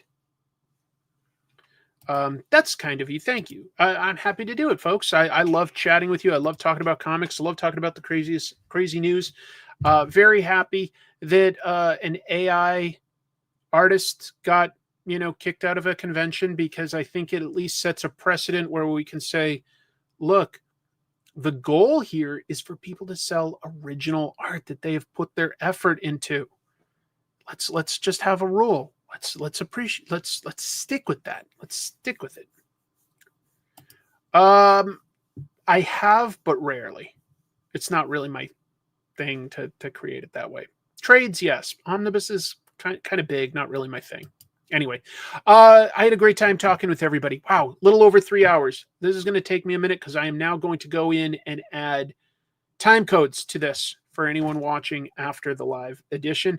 Thanks, everybody. I had a great time. I will see you in a week. And with any luck, I'll have the Comic Tropes episode done before then. That's my goal. Keep reading comics, everybody. Bye.